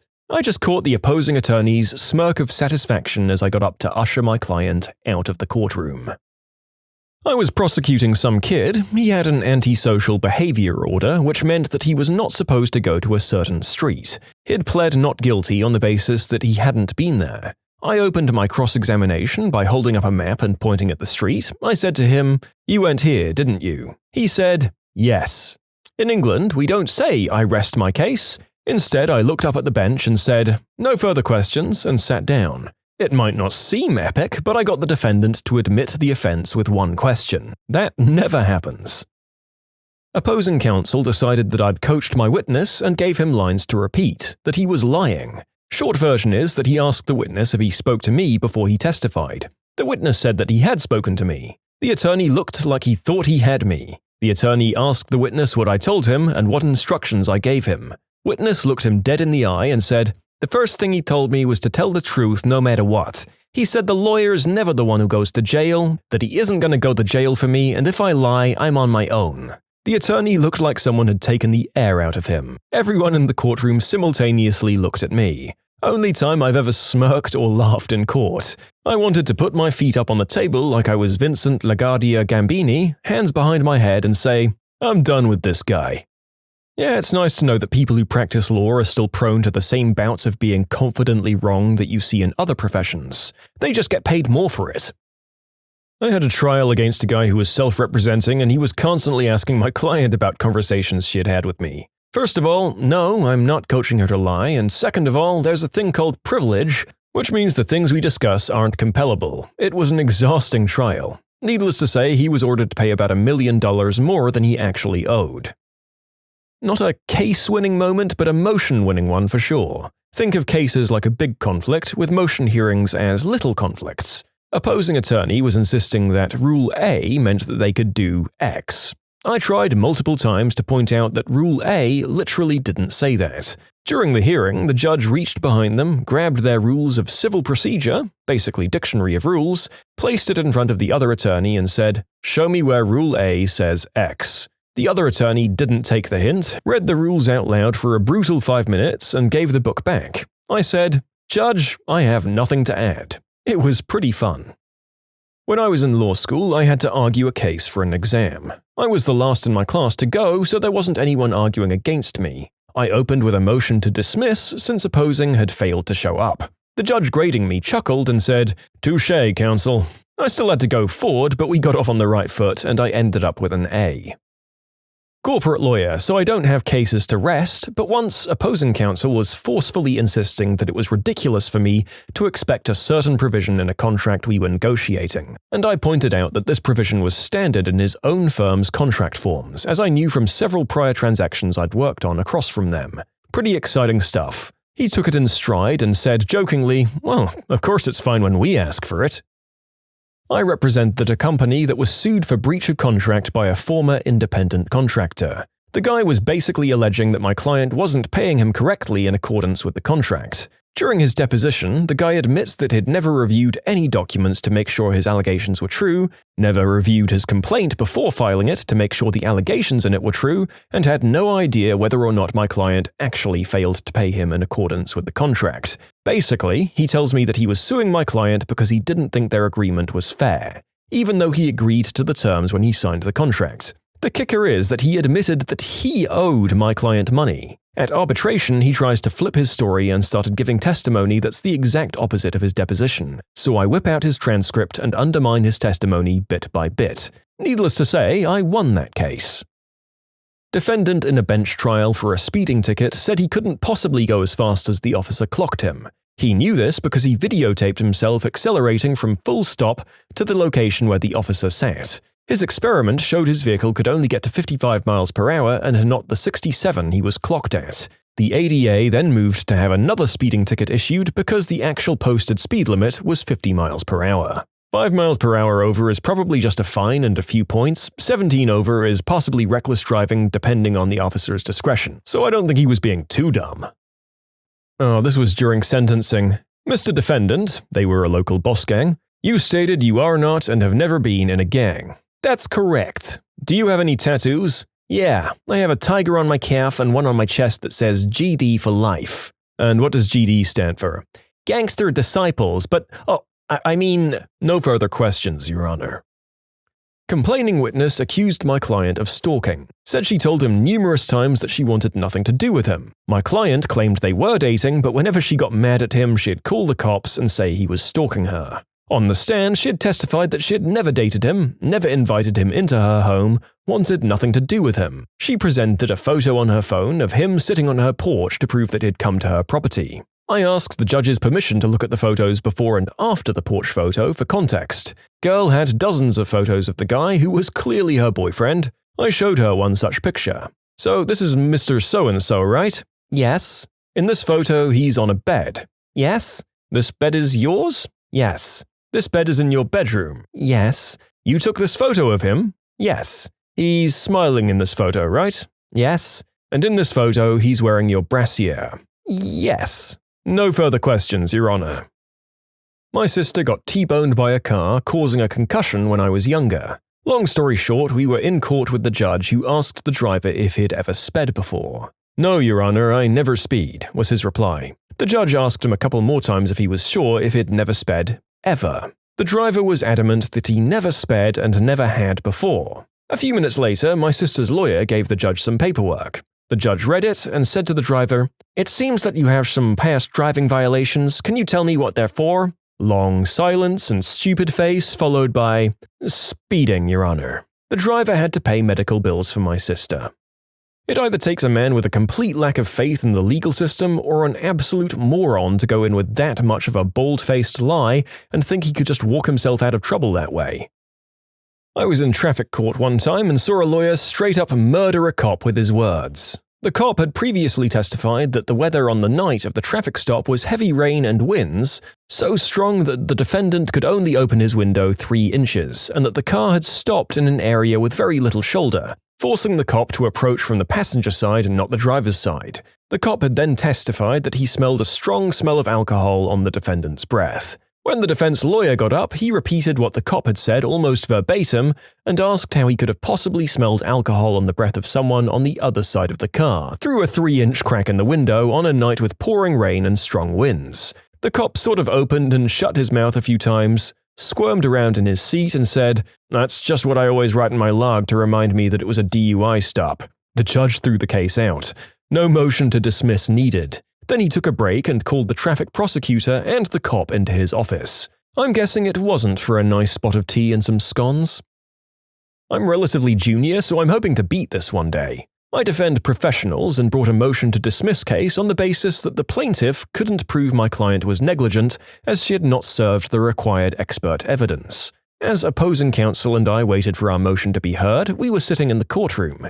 The judge, who I didn't know and who hadn't read our materials, wanted to talk to the parties of a short trial, which was to be heard after our motion was argued. The matter was also a professional negligence matter and the plaintiffs had no expert support. The judge then spent 10 minutes explaining that he had practiced in professional negligence for many years and was well versed in the evidentiary requirements to prove the elements of professional negligence. In fact, he said, "I very rarely use the word impossible in this courtroom, but it is impossible for you to be successful without expert evidence." Our matter was then called, and I revelled in explaining to the judge that he was about to hear a motion to dismiss a professional negligence case on the basis that the client had no expert evidence. I won.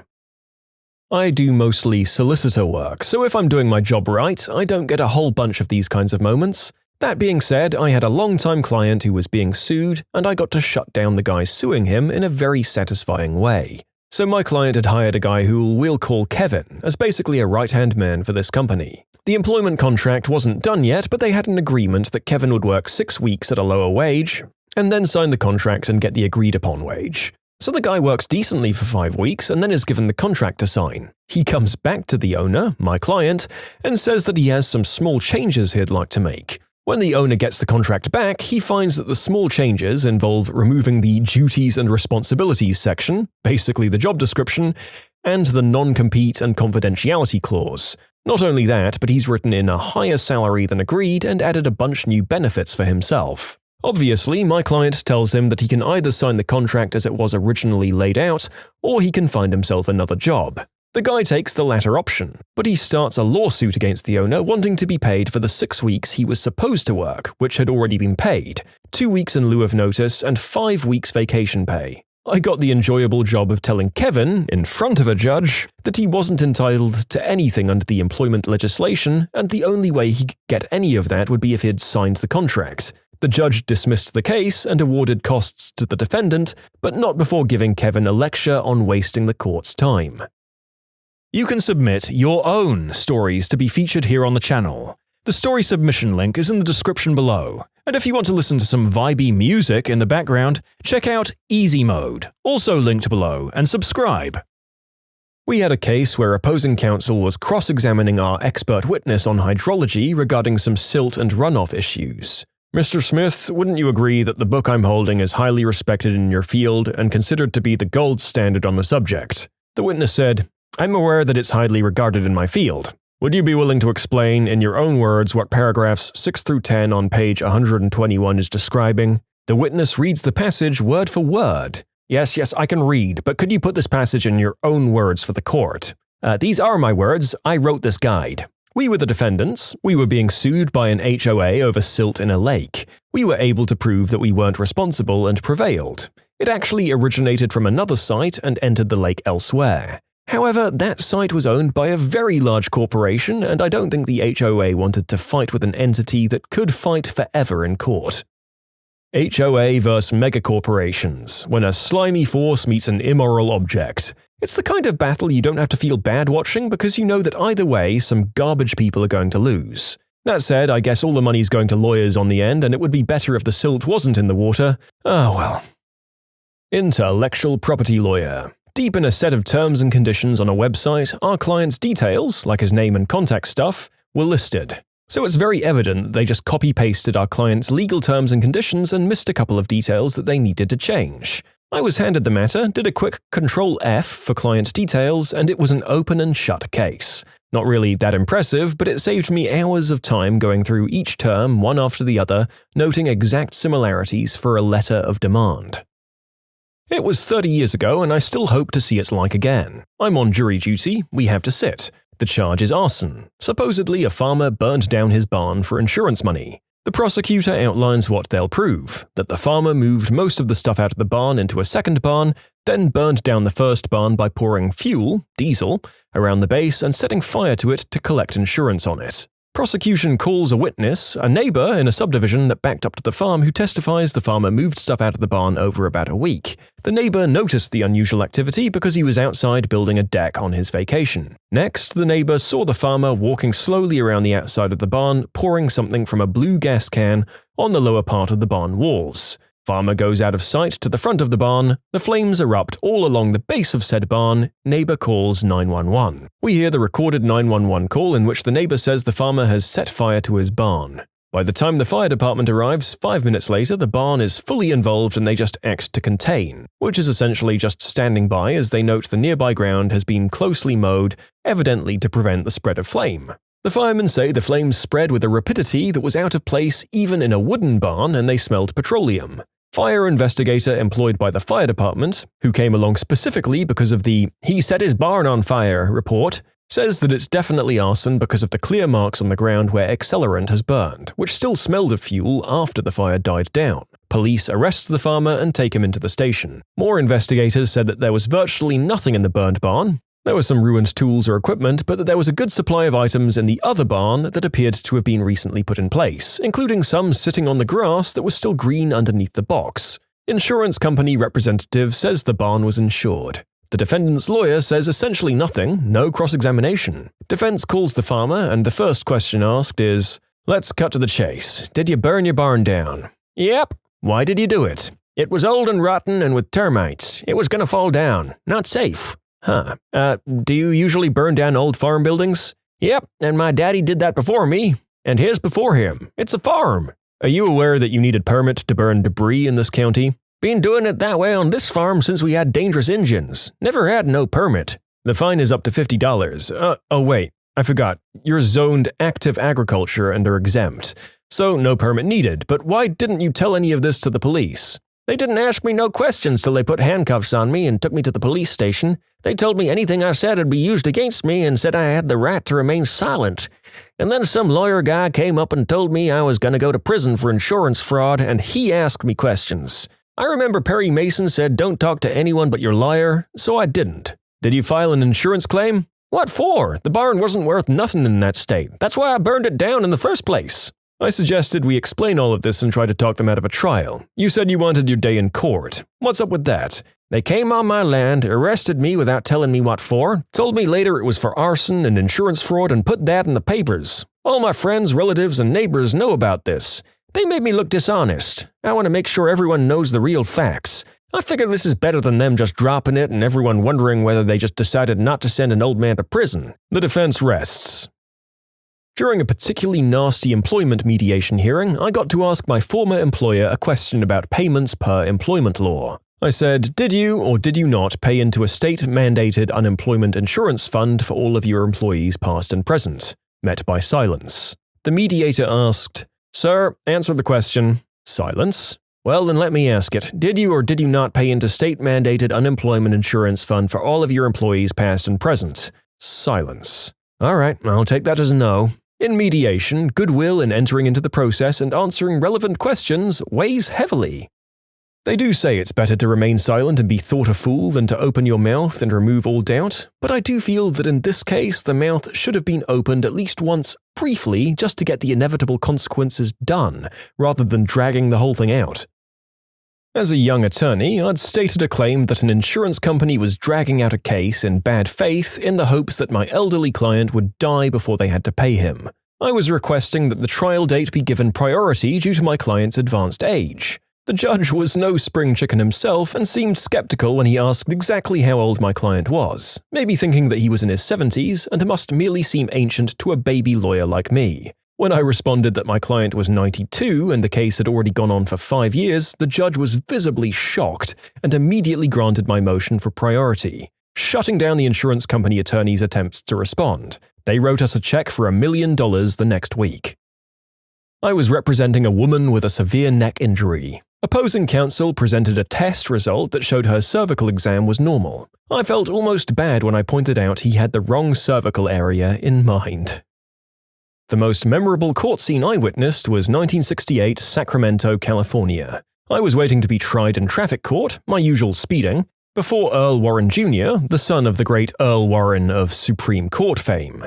The guy before me was being tried for reckless driving. When it got down to sentencing, Earl Warren Jr. ordered some nominal fine and that the defendant attend traffic school. The defendant got all upset and began ranting how he didn't need to go to traffic school. As the defendant slowed down, Earl Warren Jr. calmly stated, "Well, sir, I can't make you attend traffic school. I can only issue the order for you to attend. If I find out after 2 weeks you've not attended, I'll issue a warrant for your arrest and place you in county jail for 30 days.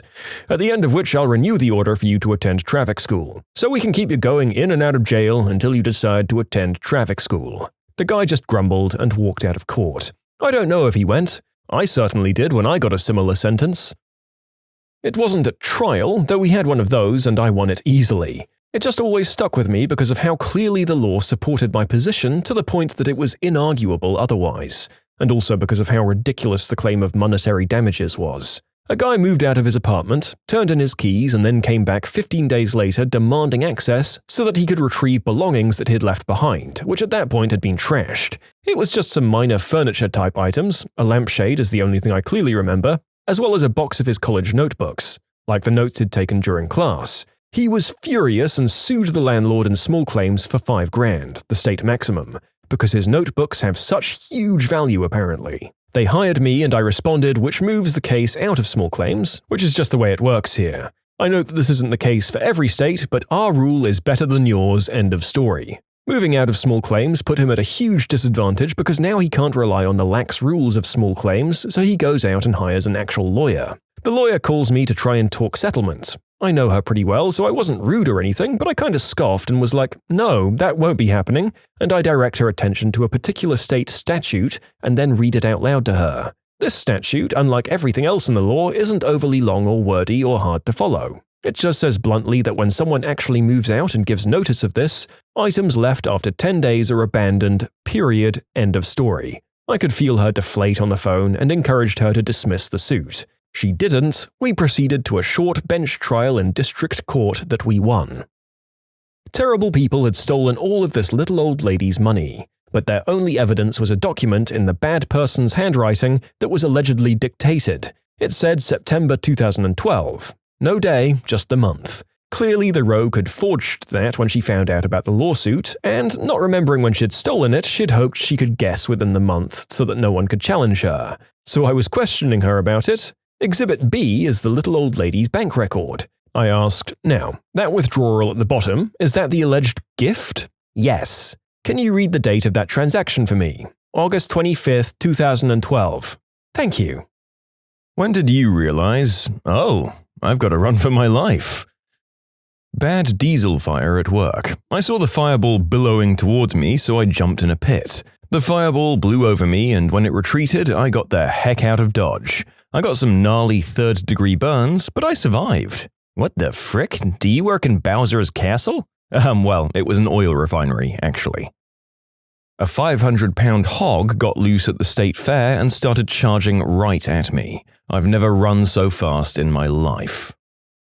I was leaving for work at 5:30 a.m. while it was dark. I locked the inside door handle and walked out the door, pulling the door closed behind me. As I turned around to walk off the porch towards my car, I saw 4 men jump out of a van and start coming towards me. The street was otherwise empty. My heart was pounding and I felt panic start as I was digging in my big, messy purse for my keys to unlock the door and get back in my house.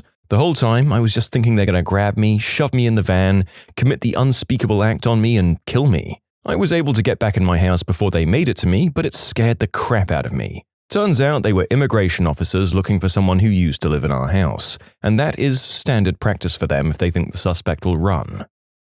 After I graduated from college, I finally landed an interview with a guy who was starting his own company. The economy was crappy and I wanted a job. I went for an interview and quickly noticed that he double-locked the door behind me. It was a small office in a strip mall. I immediately started to panic and then realized that no one else was there. He had me sit down, and 2 questions into the interview, he tried to put his hand up my skirt. I was wearing a business skirt suit. I got up and ran, and thankfully was able to open the locks and get the heck out of there. My mum accompanied me to every interview after that for a while. And to clarify some things that people are asking and thinking, first, my mum didn't go with me into every interview after that. She'd go with me, make sure it was safe and that I felt safe, and then would wait outside. Second, I didn't report him because stupid me at the time thought it was my fault. When I ran into my car, I called my mum and she asked me not to tell my dad in fear that my dad would just straight up murder the guy. 3, that awful job interview was for an analyst role in Chicago, and finally, I am okay now. In the days after, I promised myself to never take that crap from anyone ever again, and I've kept that promise. You know, in a lot of the job interview videos we've made fun of the people who bring their parents to interviews. After reading this story, I think it's time to admit that there are situations where a limited degree of parental chauffeuring is actually reasonable. I was solo camping in the woods during a phase where I wanted to be a survival expert. I hiked out miles from any roads or buildings, built a shelter, and then hiked back the way I came. Less than a mile away from camp, I found a dead coyote, decapitated, gutted, and laid out like a sacrifice or something. The eyes were gouged out and it was strung across a big flat rock. A rock which I used as a marker on the way in, so I know it hadn't been there a day before.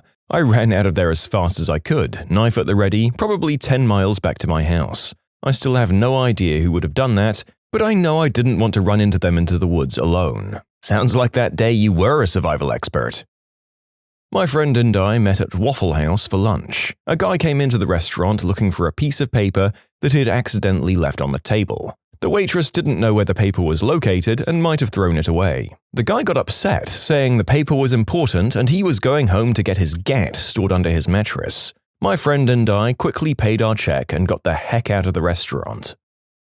When I was in high school in the early 80s, I saw a lot of heavy metal bands. I made a friend who could always get us backstage after the show. So Anvil played and we went backstage. All of a sudden, the lead singer said, "Okay, all of the girls, take off your clothes or get out." I got out. The rest of the girls stayed. I do feel the need to say that I met the other bands at the time and they were lovely people. The guys from AITA were very, very nice.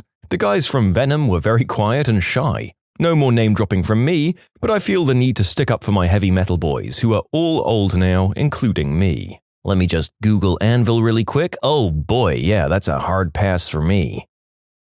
I was driving north on the I-65 in the middle of Indiana. The sky was getting dark, the wind was picking up, it started hailing. I turned on the radio to hear that a tornado was nearby. I determined it was behind me going from southwest to northeast and about to cross over the interstate. Other cars were driving slowly or pulling over because of the rain, and I was hauling butt to get away from there.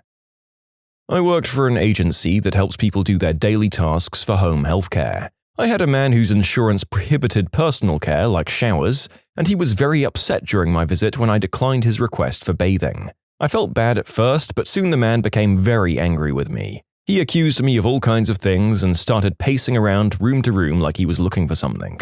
Between that and his spit and yelling rage, I slipped out of the house and drove to a safer place. I reported the incident to my employer and later found out that this person is an unspeakable act offender. Who knows what he was planning that day? Maybe nothing, but I'm glad I left anyway. Always trust your instincts, people. A lot of people that I see are very physically capable but have difficulties in other areas of their lives. This was the only person I ever saw with this particular insurance, and the only time that I've ever seen personal care prohibited. The agency background checks us, but not the people that we see. And we see a lot of people, and I imagine it's cost-related to just take them on good faith. My coworker actually ran the background check on this guy and showed me how. I started using the database after this incident to keep myself informed when I got suspicious. It's free and available online. I lived in South Everett, Washington for a couple of years. Was walking home from the bus stop to my apartment, which took me behind the Home Depot. Suddenly, a van starts following me. I hear the side door slide open and look behind me to see a man with the top half of his body hanging out of the slider door looking at me. I took off running towards my apartment, literally running as far as I could. The van started going faster. By chance, a guy was pulling out of the driveway of my apartment complex, sees me running for my life and stops. The van immediately turns around and speeds off. The guy asks if I'm okay. I ask him to just stay there and please watch me walk into my apartment, which was the building next to his. He did, thank God. I started carrying mace and a very large knife the next day. I was in a restaurant and they were using a propane tank to power an outdoor heater. Suddenly, the tank started to catch fire and I got out quickly because I thought it was going to explode. The staff turned the tank off and everyone laughed at me for overreacting, but damn, I got scared. You didn't overreact. If one of those tanks blows, they can shoot 30 feet into the air. I've seen it. Oh, what a wimp. You're afraid of an exploding propane tank. I was in Thailand back in 2010 on the Southern Islands after a full moon party. My friends and I were talking to two girls who invited us to play poker. We went and sat down with two German guys and two burly Thai guys full of tats and began to play. They were joking, friendly, and the buy-in was $10. We lost some pots, won some pots, and overall it was a happy experience. The Thai guys beat us, and on the last hand I managed to claw my chips back to about $8. My friend was looking tired, so I gave him the nod, thanked them for the game, and I said we'd cash out and be on our way. The Thai guys put a machete on the table and told us to F off. My friend, myself, and the two German guys noped out of that situation as fast as we could. On the way back, the girls caught up with us and apologized, but it meant F all because they were clearly in on the take. Lesson learned, if pretty girls ask you to play a game, it's for nefarious reasons. Yeah, a machete is a pretty good point to take your losses and call things off, I feel. Honestly, I wonder what would have happened if you had stayed longer and there was more money involved. When I was 17, I met with a 23-year-old guy for a mall date. Can't remember his name for the life of me. I'd just gotten out of a horrible relationship and was trying to distract myself. We had dinner, and when the waiter bought the check, the guy told me he had forgotten his wallet in his car and that if I went with him, he could grab it. I told him it was fine and paid for the meal myself. We went into a couple of shops, but he kept asking me questions about my ex-boyfriend and also mentioned that he had been in jail but wouldn't tell me what for, and I was nervous. Then things came to a head when he kept saying, "Hey, just come to my car for a second, please. Let's listen to music," and kept getting increasingly anxious every time I declined. I was so scared. I immediately pretended to have a period emergency just so I could get out of there quickly, and luckily I'd parked in a different lot than he did. I still have no idea what his intentions were, but man, that was terrifying. As a young teenager, maybe 13 years old, I was camping in the backcountry during a summer camp in the Midwest US. Second to last night of the trip, we started seeing mammatus clouds and the sky turned green, but no immediate rain or hail. Being the good Midwestern kids we were, we knew the signs and found a semi-solid shelter before the storm hit. When we got out of the backcountry, we found that 3 major tornadoes had touched down and gotten as close as half a kilometer to our original campsite. As a New Yorker, I would have just stared at the pretty sky and probably died. You can submit your own stories to be featured here on the channel. The story submission link is in the description below. And if you want to listen to some vibey music in the background, check out easymode, also linked below, and subscribe. Some guy in my class. I'm trying not to sound non-inclusive here, but he was a special case. Kept talking about his effed up life. Some things he had done that made people fear him because he was unpredictable included bringing a knife to class, placing it casually on the desk, one of those big Rambo knives. There was another girl in the class who was one of those mouthy types. She talked about him and he responded by getting her in a chokehold and threatening her. Then finally smashing a pint glass over his head for no apparent reason other than to show that he could. He ended up in hospital with those cuts. Everyone stayed the F away from him, but that only added to his paranoia. Everyone graduated and I stayed in that city for a bit. Bumped into him by accident in my gym. He told me I was one of the few who he didn't want to shank. I was just minding my own business, but he took it as a sign of friendship and wanted to follow me back to my apartment to hang out. I told him I was going to work after the gym, never went back to that gym ever again. I was walking back to my house from my ex's place very early in the morning when I saw this little girl with a backpack running for her life from two big street dogs. At that moment, I didn't think and ran towards the dogs and missed a kick. The two dogs came after me, biting my legs and arm. They were out of control, and these were like the longest 5 minutes of my life. I couldn't stop them from biting me. The little girl kept running until I didn't see her anymore. It was just me and the dogs attacking me. I tried to climb a fence to get inside a house, but I couldn't when a taxi driver stopped and went out of the car with a short stick, and he tried to scare them off, giving me a chance to run, and without thinking I got inside his car. The guy just ran a couple of times around the car with the dogs behind him until he got in and drove really fast. He took me to the hospital where I got a lot of stitches on my legs, arms, and hands. That guy is my hero. Every now and then I go to his taxi shop and give them sandwiches or something. We never knew what happened to those dogs. I was driving in the dead of winter in Iowa. I saw this guy fishtailing all over behind me and going faster. Eventually, he comes up on my rear and I try to move over to let him speed through. My gut feeling was right. I just acted too late. He lost his traction as he was passing me and hit me and made me spin out, and I flew into a snowplow. I was waiting for the next bus in a bus station at 2 a.m. in Minneapolis. A security guard outside told me to stay within the camera zone. I sat down and waited, all alone except for a couple of weirdos in another part of the station. Suddenly, a guy comes in and walks up to me. He's dressed in a black hoodie, wearing a skeleton mask, and now standing right in front of me. Didn't say a word, just stood there and looked at me. When he started to walk away, I bolted out of there, ran down the street, and luckily found a 24/7 Walgreens. I was the only white guy working at a Hispanic restaurant, and I don't speak Spanish, that's part of it. One night after work, I got invited to drink at one of their houses. All is good, we're drinking, and I even danced a bit. Then after going outside to the back patio to smoke a cigarette, I came back inside, and the guy whose house I was at had a knife and was yelling at these 3 co-workers of mine, blocking the front door, yelling in Spanish that no one is leaving. I knew that much Spanish at least. A bar patron who knew me grabbed me and pleaded to the guy to just let me and him out since we had no part in it. The homeowner lets us both out. I asked the bar patron what the frick was that when we're outside since I can't speak Spanish, and he says the guy thinks my 3 co-workers are sleeping with his wife and he's probably about to kill them. I got in my car and got the F out of there.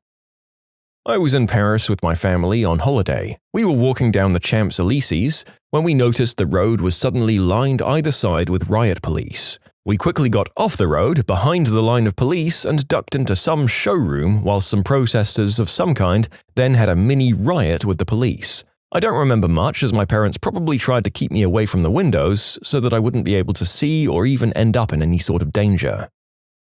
I ripped my pants while bowling. Incidentally, I was also going commando, and the meats and cheeses were fully exposed. I bowled a frame or 2 before noticing as well. It was a second date. You know, I feel like we have to congratulate the author of this story for fitting such a tremendous amount of disaster into such a short story. Every segment made it so much worse, and it truly is an achievement in the field of human failure. Well done, and yes, you did have to run and probably move town after that humiliation. One time, I was driving through Kansas in the middle of the night with my girlfriend on a road trip. Summer of 2017, I think. We had issues with the car breaking down in Nebraska, and we were sputtering along until we reached Colby, Kansas, and waited for night so the roads were less busy. As we were driving along, not Highway 70 but just south to stay off the highways, a semi caught up to us. Our car didn't want to go past 50 or 60 miles per hour, and I didn't want to push it and break down. Needless to say, I was going too slow for this semi-truck. For about an entire hour, this guy was riding my butt, flashing his lights. Never honked his horn, though. I'd slow down and pull off to the side a little bit up to let him pass, but every time I did that, he'd slow down too and give me a ton of space. It was now about 2 or 3 a.m. We were in the middle of nowhere, coming up close to the border of Colorado. He's still contently riding my butt and turning his lights on and off again. We finally come across a gas station and pull over to a pump on the right side. A lot of people have suggested to me that the driver was trying to indicate that maybe a light was out on my car or something. Trust me, this was the first thing I checked at the gas station when I got out of the car. The only thing wrong with my car was its inability to accelerate past 50 miles per hour without sputtering. Also, I was driving at night because the heat was about 100 degrees Fahrenheit, we needed a break from driving through Nebraska, and there's less traffic to worry about at night. We didn't get the car fixed right away because we needed to get a gig in southern Colorado that weekend, which made us enough money to fix the car. Yep, we were living out of the car and some tents, and we spent a ton of time driving through the nights or sleeping in random places in the middle of nowhere. And I can't emphasize how literally I mean the middle of nowhere. It was flat deserts forever in all directions. It's an empty Shell gas station that's closed and dark as frick. We were hoping that the truck would just pass us and we pretended to pump gas. This frickin' truck slows all the way and stops right there on the road next to us. He proceeded to back his truck up enough to pull into the gas station behind us, perpendicular to our car. I started losing my crap and looking around. I'm standing outside of my car and my girlfriend is screaming for me to get back in the car. This guy gets out of the semi and walks directly towards us. He's only about 50 yards away when I notice a small brown pickup truck sitting on the backside of the Shell, eerily placed, and I notice there's someone in it. I run towards him, and as I get closer I realize there's a police badge painted on the side of this brown pickup, and the man inside is actually an officer. I can only imagine what this guy on late night duty was thinking when I was running up to him. He rolls the window down with a confused look on his face. My girlfriend is screaming at me in panic as this guy gets within 10 yards of the car, while I'm spitting about 50 words out of my mouth in about 2 seconds explaining our situation. The officer doesn't say a word and just drives around our car. The guy notices and does an immediate U-turn back towards his truck as the officer is yelling at him to stop. I hop back into my car, look in the rearview mirror for a second to see the officer getting out to try to talk to this guy. I turn on the car, hit the gas, and drive into Colorado a few minutes later. I'll spend the rest of my life wondering what would have happened if that officer wasn't just sitting there that night. Whoever you are, man, bless your soul.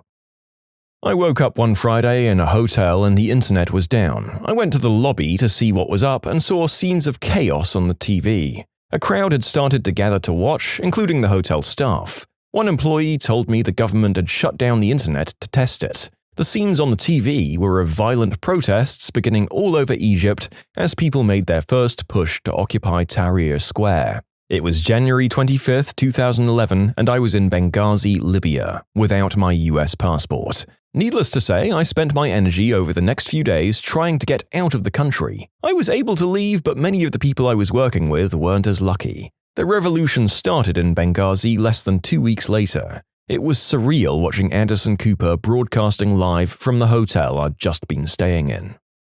My parents liked going to the backyard gatherings of friends, which were thinly veiled excuses just to get hammered. They dragged all of us kids along for some reason, but I never much cared for sitting around watching a bunch of adults get wasted. There was always something stupid that happened, and more often than not, it was violent. Now, you have to understand that these friends that they associated with were scum. Wannabe gangsters, drunks, and substance addicts, petty thieves, domestic criminals, and one ex-con who claimed that he'd helped kill the unspeakable act offenders in prison. Just all around the very picture of dregs of our modern society. The night in question had the full cast of lowlives freshly scraped from the bottom of the barrel and put into one backyard, and in hindsight, there's no way something wouldn't happen. It all started when one guy put his hands on his wife. The ex-con guy didn't take kindly to that and punched him out. This guy's buddies got up to square off, and so did the ex-con's buddies. It quickly devolved into yelling and exchanged blows until one of the guys who lived next door came out with a frickin' chainsaw. So I was inside the house on the property and I heard people yelling, screaming, and a pregnant woman who was crying ran in with some kids. I sat there bewildered until my parents ran in, both seemingly almost sober from the adrenaline, and essentially told my brothers and I, "We need to go now." So we stayed at my cousin's house close by because my parents were still really in no condition to drive, and to this day I refuse to go to any of those crappy little gatherings. What went down when you dialed numbers written on bathroom stalls? I once added someone on Snapchat who'd spray-painted their name on top of a mountain I was hiking, and they replied to my message with, "Who the frick is this?" Like I was the jerk. Never dialed one myself, but I answered a call one day from an unrecognized number. He was in a bathroom stall at Arby's that read, "For a long philosophical conversation followed closely by rough bedroom activities, and then my phone number. Now, I didn't write it, but I guess word gets around. I found a business card in a phone booth printed cryptically with, "If you don't call, you'll never know," and a phone number. Since I had time left on the phone card, I called and now I know. It was a pseudo-religious self-help cult trying to recruit people to seminars at their ranch in like New Mexico somewhere, with promises of finding a new spiritual family. No thanks. The last thing I need is more family. There was a guy in my group of friends that annoyed the crap out of me. I made a series of "free yard work by the mentally challenged" signs and hung them up in Costco bathrooms numerous times for about 5 summers in a row. He'd always complain of these stupid people calling him thinking he was a special needs person who liked to do yard work for free. I never did tell him it was me who put those signs there. I dialed a number from my college bathroom stalls that said, "Free down under kiss." I thought it was going to be the police department or something asinine, but I wanted to do it anyway because you never know, and it was a number for vector marketing. Fah! I saw a number scratched on a table at a bar that said something like, "Call Mike, he's been really mean," sad face. So I sent Mike a text telling him to be nicer, and in response he sent me back several angry, "Who the hell is this?" texts over the next few days. He is really mean. Yeah, I think Mike needs a few more unsolicited messages to help fix his attitude. That's needlessly aggressive of him. Good on that person for scratching his number on the table and helping him get the treatment he needs. I was at a restaurant and they had the option to give $1 to charity and to put your name on this piece of paper that we posted on our wall. While waiting in the lobby for a friend, I saw that one had a name and a phone number with "Call me" under it. I figured, why the hell not? A girl answers and I ask if it's this person and she says yes. I explain I'm in the lobby of the restaurant and her name is on the wall with her phone number. She doesn't believe me despite my best efforts to convince her I don't know who she is. Eventually, she asks me to walk out the front door of the restaurant, to which I obliged, and she says, "Oh, holy crap."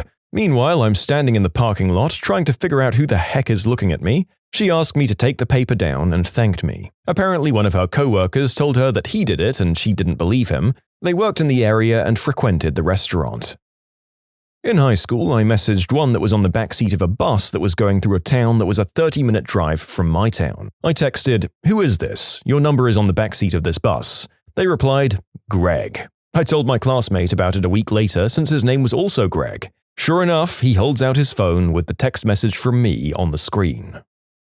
About 10 years ago, someone wrote, "Call this number for a good time" on the sidewalk. So I saved the number for crap talking, thinking I'd call the number and at least let them know how I got it, but I never did. Just kept the number saved as triple question mark. Well, the other day I was on Snapchat and I saw triple question mark pop up in the suggested friends or whatever, so I added her and she added me back. She's a babe and I have no idea what to say to her, but I want to tell her how I got the number and not seem too weird. I found a number on the bathroom stall in a bar. When you need a friend, when something great happens and you have no one to tell, when you want to vent, when you want to be spontaneous, when you need help getting home from a drunken stupor, call me. Rest in peace, Ryan. I cried and called to tell her what a great message it was, and we both cried and talked for a few hours. I know a guy that called a number written on a $5 bill. He figured she must be a quality girl because it was a 5 and not a single. She had a great voice on the phone, so they made a date. He played guitar in a popular local band, and there was a hip restaurant next to the club they were playing at, so they arranged to meet before the gig. He figured they'd have dinner, and then he'd impress the crap out of her with his playing. He was truly a fine guitarist. So he walked into the restaurant and looked for a girl in a pink dress. There was one, and she was enormous. So he slipped out before she saw him. So during the show, he sees the crowd part as the girl in the pink dress makes her way up to the front, where she glares at him during the entire set. Afterwards, she screamed at him for standing her up. He felt a little guilty but said he'd feel worse if he'd had dinner with her and then dropped her. After all of this, his warning was to not call numbers that you see on currency. Not in a bathroom stall, but someone had once written one of my male friends' numbers on a classroom bench. A girl called him, they talked and began dating. Eventually, a guy who had a crush on her beat my friend up, and that's how my friend lost his first girlfriend. When my friend and I were about 11, there was a public bathroom in the park where we had soccer practice, and outside that public bathroom was a payphone, and on that payphone was scrawled a number and above it the word SE, and you know the final letter.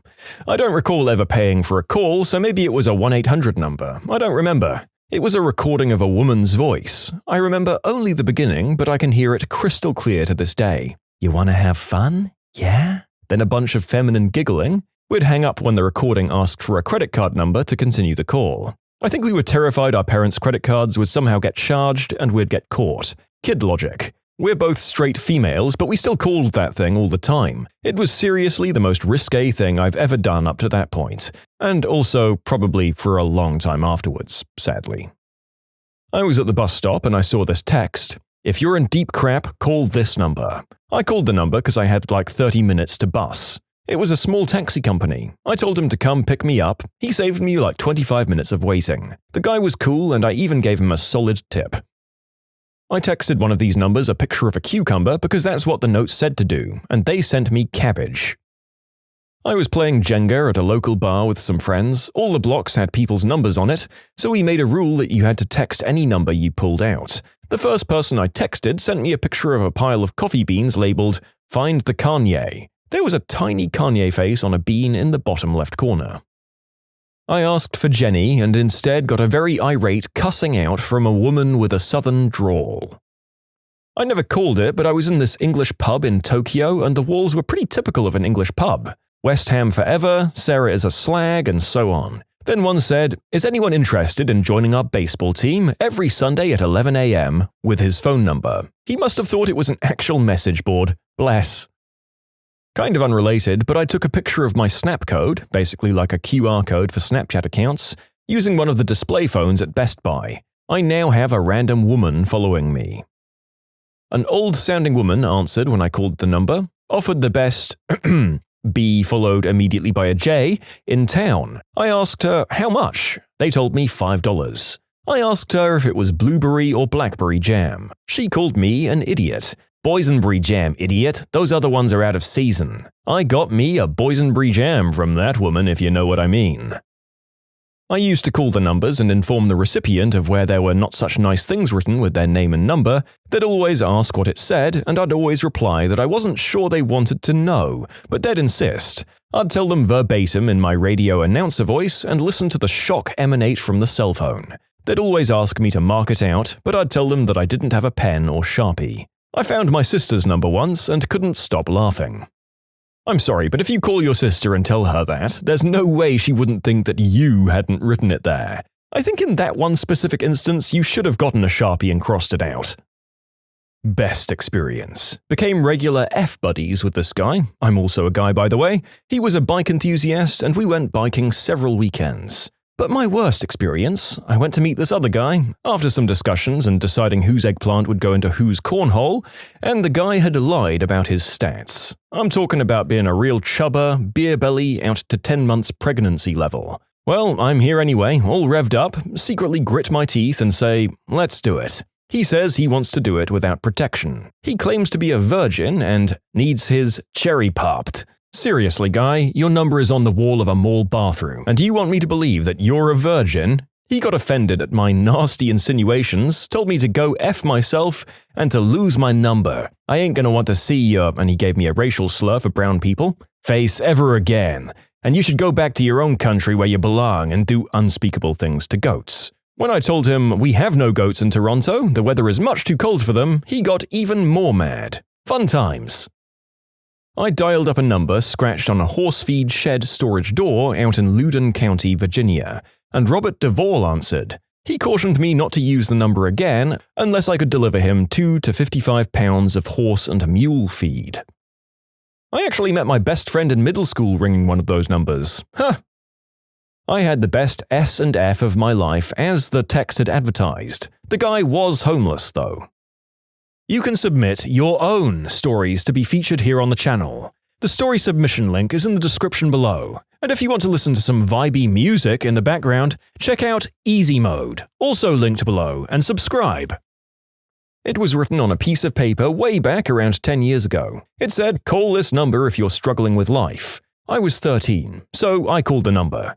We had never met, but he had a really sweet voice and we talked for about an hour. Gave me great advice about how the world can be cruel to gays like me, but that the future will get better. We never communicated after that. If I could meet that guy to thank him even for a second, I would. Thank you, Mr. Target. That's what he wanted to be called, by the way.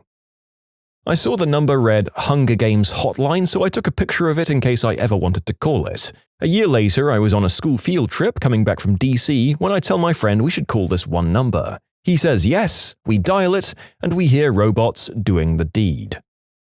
When I was younger, someone wrote, "For a good time, call," and my number on the playground slide. People would call a couple of times a week, laugh, and then hang up. I started to get annoyed, so I went to the playground to cover it up. Someone saw me doing it and called the cops, saying I was vandalizing the playground. I had to explain to the cop that I was just removing my number so people would stop calling me. Okay, so it wasn't a bathroom stall, but a hilarious story. Back a long time ago, Paris Hilton had her T-Mobile sidekick hacked, and all of her contacts' numbers leaked online. I was contracting some 15 or 16-year-old kid to do a website for me at the time. About 4 or 5 hours before the list went public, this guy building my site hits me up on AIM. Yeah, I'm that old. And he's like, "My buddy just did some crazy hack. He got all these celebrities' numbers." "Bullcrap," I said, because at the time this was unheard of. He sends me a text file of about 150 names and numbers. The first one that stuck out to me that I knew who they were was Fred Durst. I rang him up, froze, and then said, "Yes, is this Mr. Durst?" "Yeah, who is this?" I truthfully explained the exact scenario, and my morbid skepticism led me to dial him up. He said something about him going to have to turn his phone off now and actually thanked me for giving him a heads up. After that, I waited a few hours and picked a number at random, someone I didn't recognize or know. Wrong idea. She picked up the phone and said my number was now logged into her phone and the FBI were on the case. Whatever. She finished by telling me that she hoped I died. At that moment, I knew the list had been public. I logged into some MIRC chats and it was story after story of interactions. I don't like his music, but Fred Durst seems like a cool cat, and I like to think I gave him a heads up before the crap hit the fan. Overall, teenagers do dumb crap.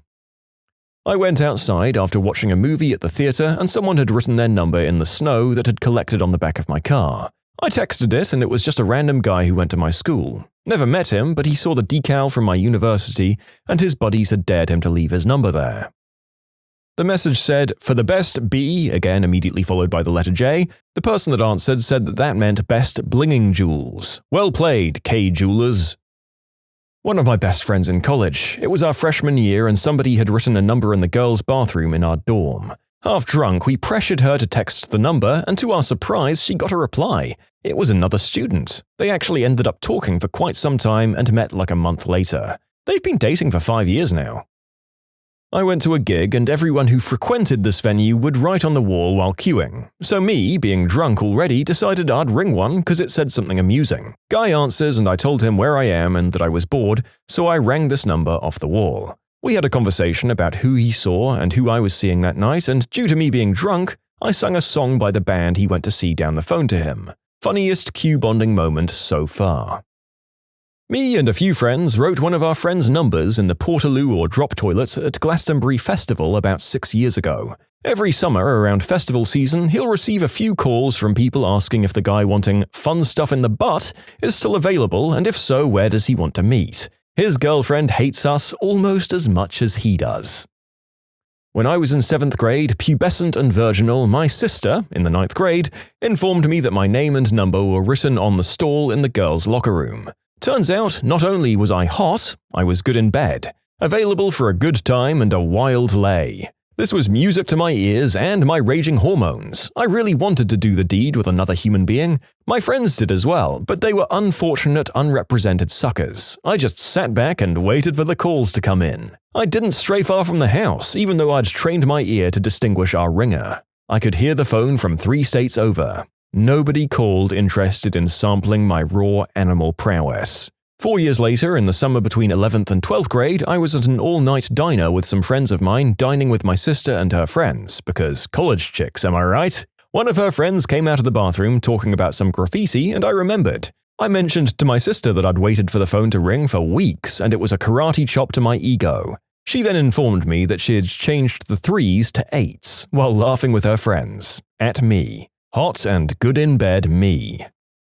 I know that your sister seems mean, but as most of those calls were either going to be pranks or people you probably shouldn't be taking a risk on in the 7th grade, I honestly think she did you a solid, and she doomed some other person to a bunch of weird calls. Mine wasn't a bathroom stall, but just a couple of weeks ago, I met a girl from writing her number in Roman numerals on a school desk, and just 2 days ago, we ended up going out together. School bathroom with a phone number in Sharpie. Written above it, it said, "Sucks eggplants for free." I started typing it in to text, but I realized it was my own phone number. High school kids are brutal. Called the number, went on a date, it was successful. Would recommend 10 out of 10. One time I found a number that said, "For an adequate time, call this number." So I called it, and it was adequate. As crazy as it sounds, I texted a number off the bathroom stall in a movie theater in Texas when I was visiting family. I made some crappy joke and then told them I got their number off a wall. Somehow it turned into a full-on conversation, and that was how I met the first love of my life. We were together for over a year, and it's just crazy to think it all transpired because I texted a number off a bathroom stall. That was about 6 years ago, and I haven't seen or talked to Kaylee in years, but it's still a pretty cool story to tell people. The number was on a bench at my local canal. Me and the wife were walking the dogs, and someone had written in very childish writing, "For a good time, text this number." So for a laugh, I did, and the resulting conversation was very strange. The person started by asking for pictures of me and asking if I wanted undressed photos of them. After politely declining, I said, "I don't think my wife would be happy with that." They said, "Don't worry, your wife can join in." Through this time, due to the writing, I presumed that the number was written by a bunch of kids because of the style. I also thought it was probably just some kids messing around with me. My wife said it's probably some local gay guy actually looking for fun. I never believed that, though. This person was very persistent and texted me at least 4 times a day for nearly a week straight, with me constantly ignoring them. Fast forward about a month, I used the local toilets near the canal. These toilets are famous for gay hookups at night as well. There's metal installed in the stalls and big blocks of woods where you'd normally find, special holes for people. Whilst taking a whiz, I see a number written on the stall. I check it against the number from the texts, and yep, my wife was right all along. On the stalls it said, "For the best gay down-under kiss you'll ever receive, text me." I texted the number while I was drunk. Usually sober, I wouldn't. The same day, a woman called the police and reported me for stalking, even though I only texted her saying hi and telling her that her number was on the bathroom wall. So, I have a question. Does the story count if the phone number was sharpied on the side of the eggplant that came through the bathroom wall? Before my senior year of high school, I was a camp counselor at a week-long camp in the Pocono area. There was a number in the craft cabin, and I texted it. The guy was confused about it for a second and then laughed when he remembered writing it. And then I accidentally mentioned that it was a girls' camp, and he hit on me and I blocked him. A friend of mine called a number carved into a beam in line for a roller coaster. He dialed it up for a good time and asked if he could have a good time. The person who wrote the number was a teenager, and the person who picked up the phone was this teen's grandmother. The look on my friend's face was priceless. My family was out hiking, and we found a number carved into the wooden guardrail. My sister called it and pretended to be a forest agent. Probably not the same name for them. She told the girl that the state was pressing charges against her for destruction of public property. The girl started crying, my sister started laughing, and hung up the phone. My cousin met her boyfriend of 3 years by calling a number on a bathroom wall. It said something like, "For a good time, call this number." She texted out of curiosity. Apparently one of his friends had put his name and number down there just to mess with him. He usually had guys sending him D-pics and stuff and was considering changing his number. They texted back and forth over 6 months until they finally met. They now live together and seem happy. If they ever end up getting married and having kids, they'll have quite a story to tell about how they met.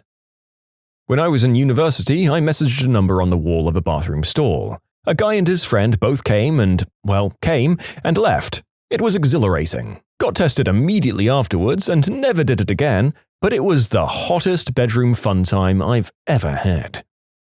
What hijinks do sleepwalkers pull that drive people in their houses crazy? My wife's favorite story to tell is when she woke up in the middle of the night to find me slowly walking out of our bedroom. She asked, "Are you okay? What are you doing?" And I said, "There's someone downstairs in the kitchen, unrolling the tinfoil." "Oh, okay, sweetie, what's your plan?" "I'm going to stop them." "Shall we get a bit more sleep and then both go down together?" Long pause. Okay. And then I went back to bed. Subsequent investigations found a small plastic bag on the floor near my head being rustled by the movement of the curtain, because the window was open. My ex-boyfriend sometimes talks in his sleep, and the funniest story was this one time I was still up reading a book and I hadn't noticed that he was already asleep next to me. Suddenly he bursts out, "Will you just give me the frickin' yogurt already, Sharon?" in a flawless British accent, and it scared the crap out of me. We're both German, and neither of our first languages include English. We didn't know a Sharon. He's lactose intolerant as well. My boyfriend broke wind very loudly and proceeded to say, "You've got the wrong guy." My girl woke up one night and said, "Did you find your rocks?" And I asked her what she was talking about, and she said, "I don't know, I'm just trying to make conversation," and promptly went back to sleep. She has no recollection of this. My boyfriend woke me up the other day by gently putting his fingers in my mouth, and I kept moving my head out of the way until eventually I was like, "Can you stop that?" He sounded genuinely upset and asked why I woke him up, as he was having a really nice dream about feeding a deer. Brilliant. My boyfriend either recites postcodes, he's a delivery driver, or calls the dog in his sleep. So either he's mad no one's responding to his postcode nonsense, or I get a flying 30-kilo dog to the body. Oh boy, and you can't even close the doors on that one, because then you and the rest of the neighborhood gets to listen to an enormous dog hit the door like a runaway train and then sing the song of its people when it can't get in. My aunt likes to tell the story about her and my cousin sharing a hotel room one time. My aunt woke up, having to use the restroom, and found my cousin sitting up in bed with her arms folded across her abdomen, kind of rocking back and forth and giggling quietly. When my aunt asked her what she was doing, my cousin said, "I'm holding a baby and it has an adult smile." I found this story deeply unsettling. My ex once said, "Horse!" That's all, just the word horse, but with a sense of urgency. The same ex once told me that I sat up straight in bed and mumbled, "Jesus, Grandma, you scared the crap out of me." I'd been dreaming that I was in bed at night and my grandma, still alive at the time, wandered into the room and stood at the end of the bed with a blank stare.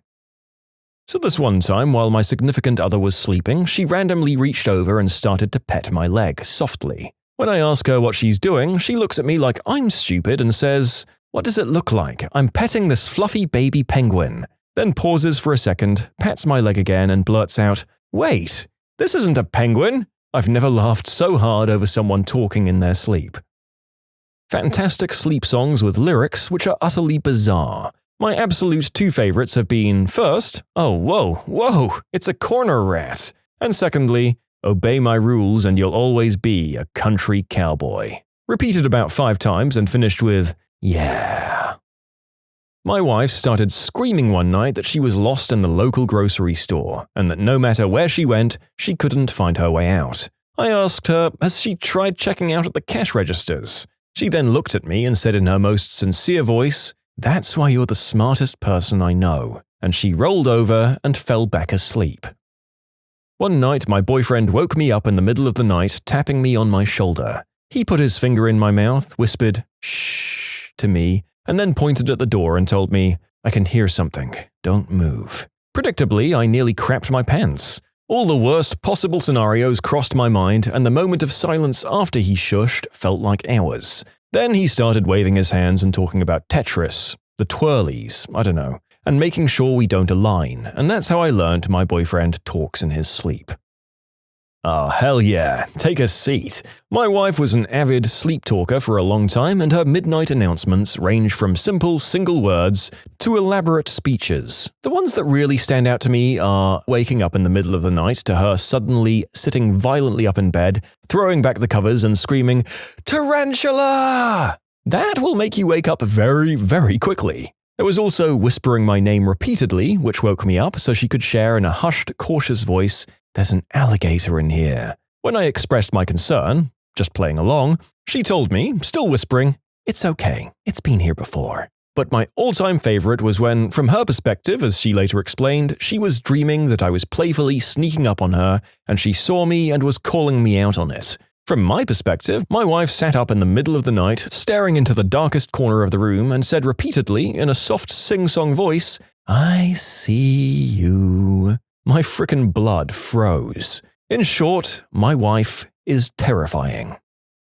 My grandfather was a hard sleep talker, and my grandmother has a funny story. One day, my grandfather was sleeping and saying, "Do I punch this jerk?" And my grandmother answered, "Yeah, punch him." And then my grandfather hit her in his sleep. I woke up one night when my husband started flailing around in the bed. It shocked me and I shouted, "What's wrong?"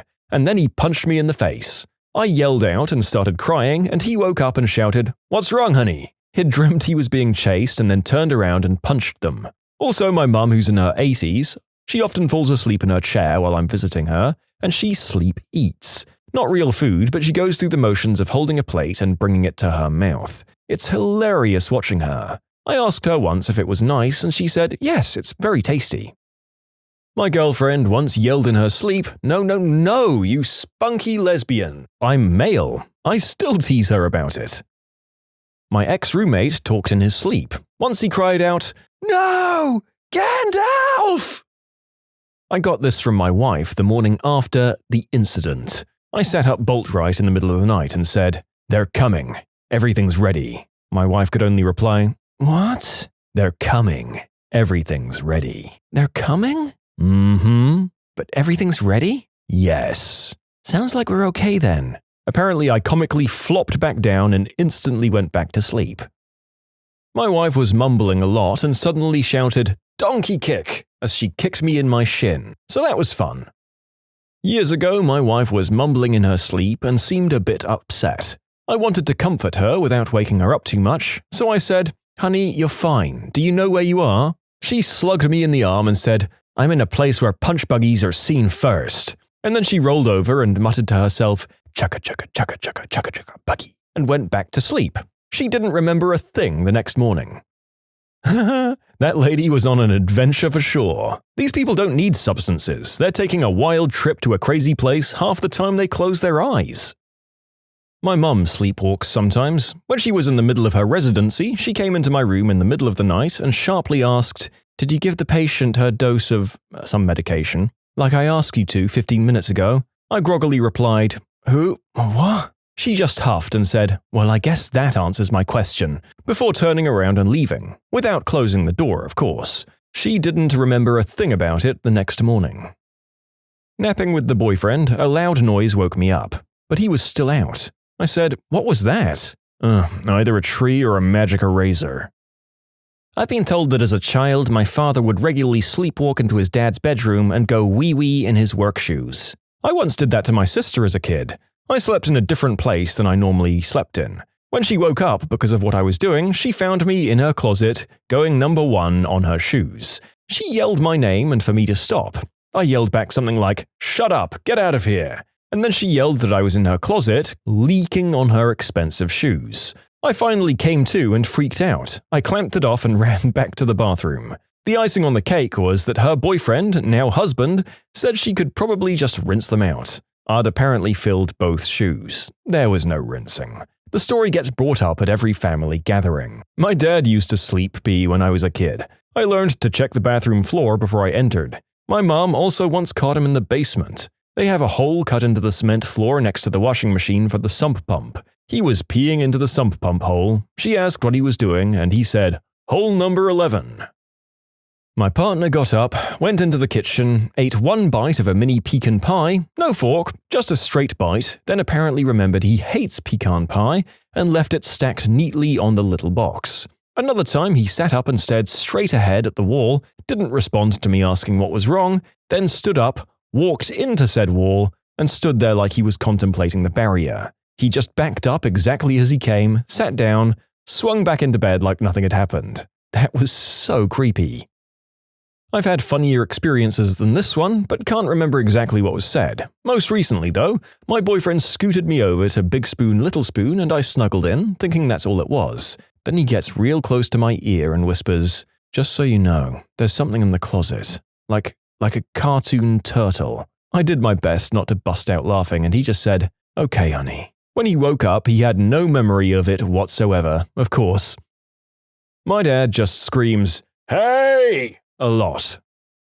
When I was a child, about 5 years old, I was sleeping in my parents' bed for some reason. It was probably a storm. My mum was awake, Dad and I were asleep, Suddenly, my father and I have this cross-sleep conversation while my mum lays between us, quietly freaking out. "Dad, you'd better not take my toys," I mutter angrily. "Okay, I won't," my father responds. "Don't even touch them." Okay. Not particularly scintillating conversation, but notable for the fact that we were both asleep and still responding to each other. It was like making Alexa and Siri talk to each other. You can submit your own stories to be featured here on the channel. The story submission link is in the description below. And if you want to listen to some vibey music in the background, check out easymode, also linked below, and subscribe. My boyfriend had his tonsils removed a while back, so he was on some pain-reducing substances that kept him sedated and in his words made him a frickin' idiot. He had a conversation in his sleep with me about how I shouldn't trust leprechauns because they conned him out of gold coins by giving him foil-wrapped chocolate ones instead. Also, he said not to trust Irish people because they were honorary leprechauns. My younger brother and I used to share a room and used bunk beds. One night I heard him mumble, "I don't create the weather, I just predict it."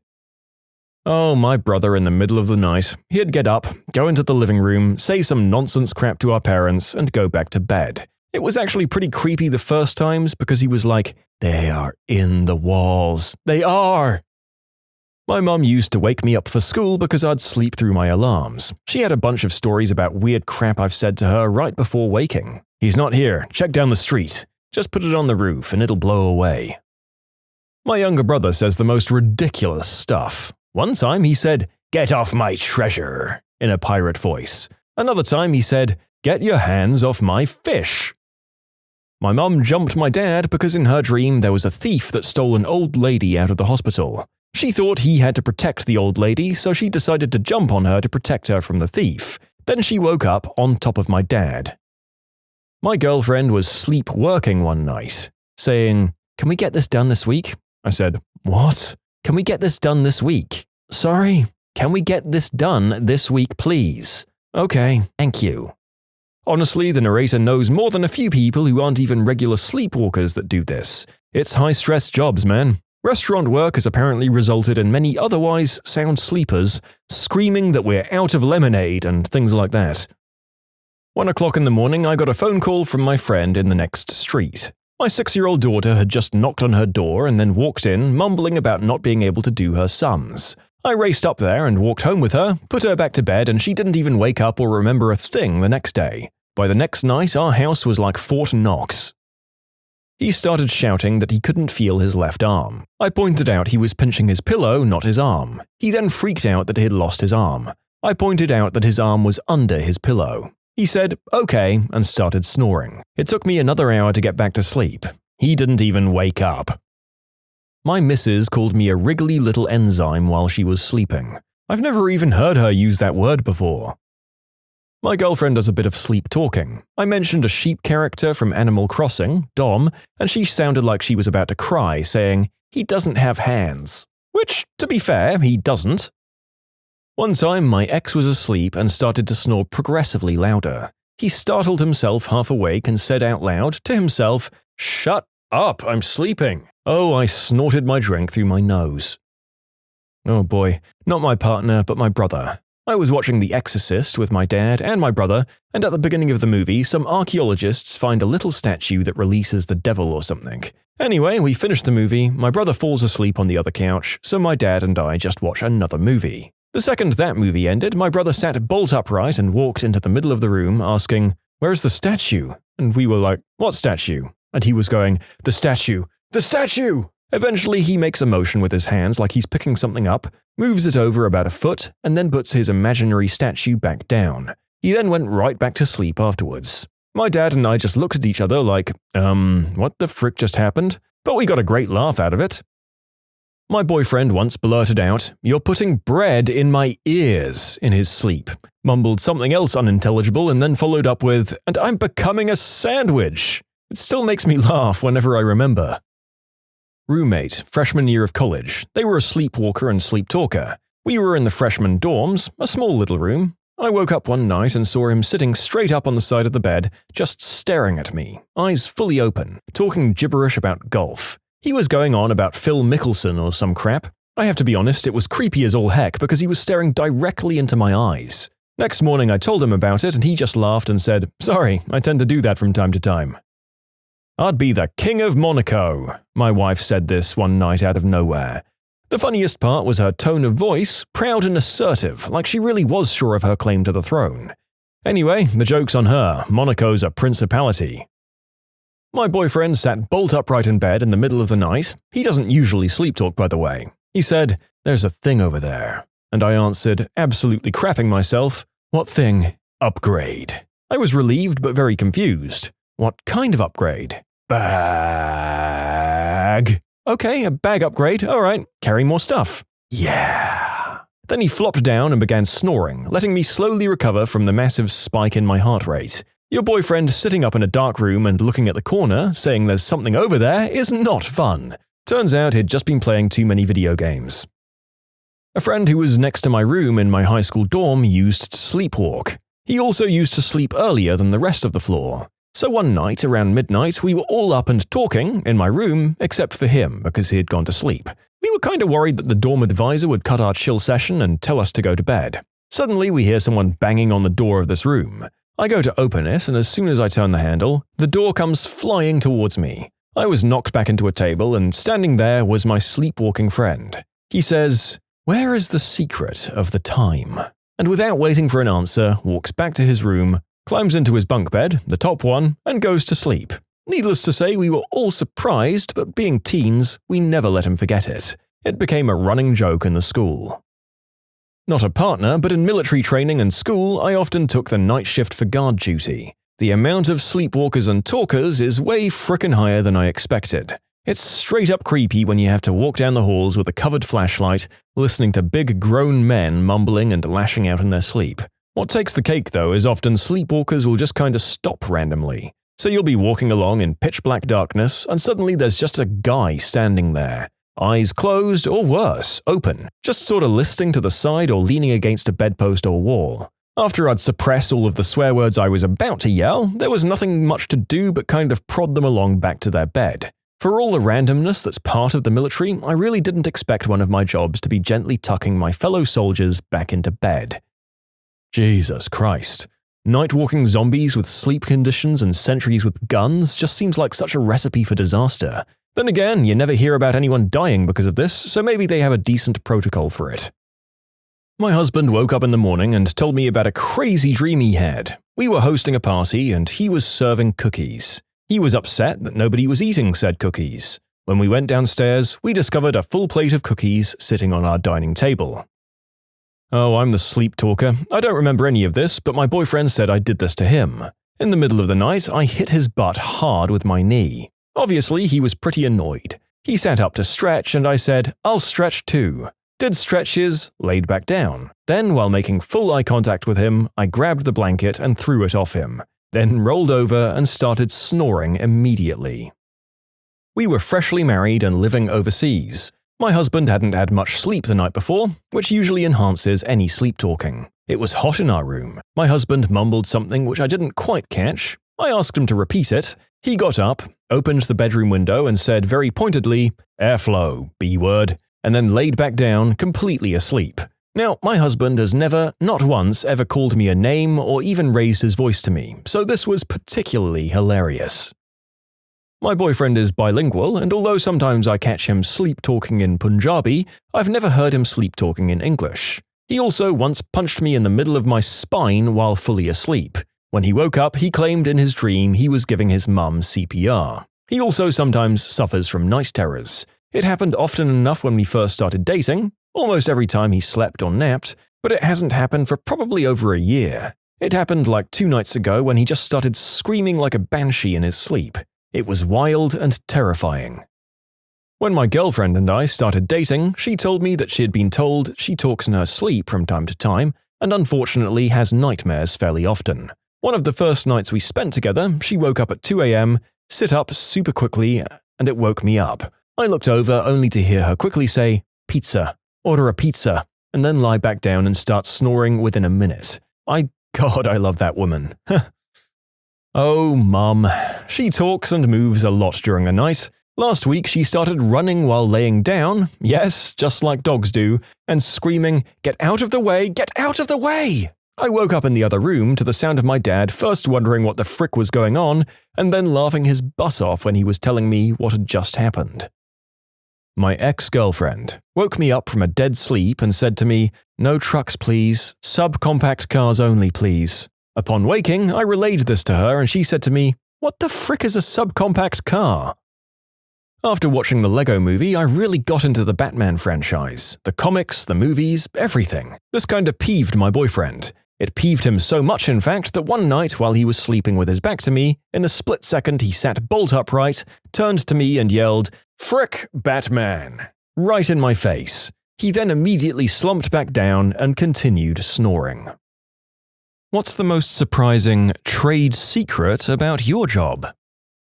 I managed boarding and grooming kennels for 8 years. The secret is that the employees actually do love your pets too, even the difficult ones. Most of us realize they just miss their people. The number of times I've wept when a pet died, or spent way too many hours comforting a dog with separation anxiety, or spent hours off the clock with a boarder who needed to be rushed to a vet office, I wouldn't trade it for the world. Some pets do just suck though, not gonna lie.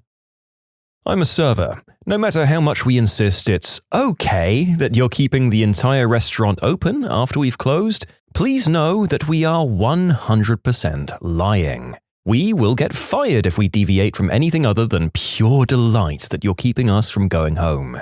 We dread it. Please don't believe us. I used to work in jewelry. Most of the prettiest gemstones are also very affordable. Tanzanite is a beautiful purple and looks nicer than amethyst. Topaz comes in lots of colors, including a pretty blue color which can be as nice as aquamarine. Opals aren't as brightly rainbow-hued as they look in pictures. Almost every hairstylist gets the heebie-jeebies when we shampoo your hair and you just stare up at us. Close your damn eyes at the shampoo bowl. I used to screen resumes for small companies. Job requirements are more of a wish list situation. Never let some unchecked boxes deter you from applying. You have no idea what the applicant pool is like. The biggest boon, especially at small companies, is someone who legitimately cares. My company once put out a job vacancy for a position that would assist me in my job. Looking purely at the job requirements, I didn't feel like I was qualified to assist myself in a job I've been doing for 2 years. If you're looking for work and a job seems even remotely like you could do it, apply anyway. It's not like you have anything to lose. There is way more butter than you think in almost every dish you eat at fancy restaurants, and that's usually the reason you won't see the amount of calories in each dish. My source? 5 years as head chef in Italian cuisine, 8 years in an Italian kitchen. I'm an attorney. The secret is shut the F up.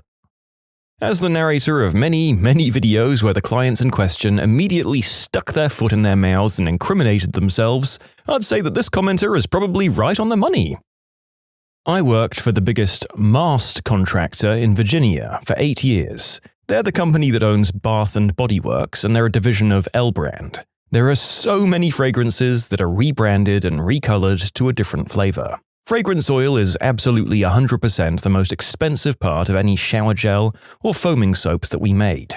Odds are they have hundreds of thousands of pounds of these oils in warehouses all over the US, so they just rebrand it as something else. It's not like they're going to scrap it. Also, all of this crap you see on the labels of shower gels and foaming soaps that say enriched with vitamin E or contains aloe vera extract is absolute complete frickin' bullcrap. We made our batches in sizes 40,000 pounds. In a 40,000 batch, you had about 2 ounces of vitamin E you'd add to the batch, and barely enough aloe extracts to get it out of the frickin' cup to add it to the batch. They add the bare minimum to have it on the label, as required by the FDA. Foaming soaps are also about 65% water, so they make an absolute killing selling those.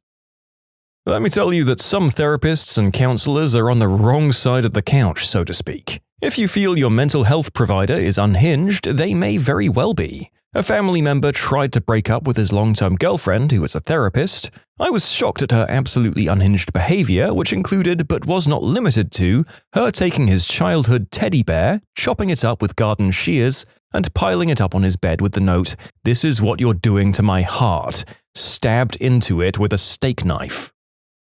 I work with central heating. Change your dirty furnace filters and clean your AC coils outside. These make up an easy 30% of my calls for no heat or cooling. At Goodwill, 50% of what you donate ends up in the trash because we don't have the space for it or we just deem it too ugly to sell. I work in Elkhart, Indiana, which is the RV capital of the world. All I'm saying is there's a reason no one who works in the RV industry owns an RV. The quality is rubbish on all the major companies, the big ones being Thor, Forest River, and Grand Design. These three companies own probably 90% of all RV companies, so check with who owns what you're buying. There are some mom-and-pop shops that do put out good products, but these are pretty few and far between. As a software engineer, you double your delivery date for a product in anticipation of an over-eager project manager trying to get promoted. I always pad the due date and then get it done ahead of the deadline, and my clients love me. Former aircraft fueler. Don't check your pets into your flights, especially in summer or winter. They're submitted to some very harsh environments, left on belt loaders in the sweltering heat right next to a running APU that's loud enough to deafen human ears, let alone a dog's. It's terrible. I always feel so sorry for those pooches. American Airlines will destroy your luggage, they get overloaded on carts, fall off on the way to the plane, and they're left there to get run over by tankers and yes, fuelers and rained on, then dragged to the edge of the ramp to sit all night while you arrive at your destination and wonder where the hell your bags are. If your departure is delayed, 90% of the time it's us, the fuelers. Look out the window to the right side if it's a small plane, left side if it's a really big plane. If there's a truck sitting under the wing, we're the reason you're late. Sorry. The industry-leading software is at least 10 years old at its core. We had an engineer essentially beg, borrow, and steal his own work hours to rewrite an entire facet of our software to be independent of the 8-year-old core we'd outgrown 5 years ago. And as soon as he had done that and written a nice utility for testing that was now possible, meaning we didn't have to spin up so many services in local environments, we got a ton of work in that area of the software. Like, I'm still working on it and he's already moved on to another company. The debt he erased and the tool he created, it's like we're 60% better and faster at everything. Plus the morale factor. We would have drowned without that work. We miss you, MT. The best therapists go to therapy. The cheapest bottle of wine in the restaurant has the biggest markup. You'd be surprised at how willingly someone will do their job and even go above and beyond if you just compliment them for their professionalism, politeness, and how they're helping them.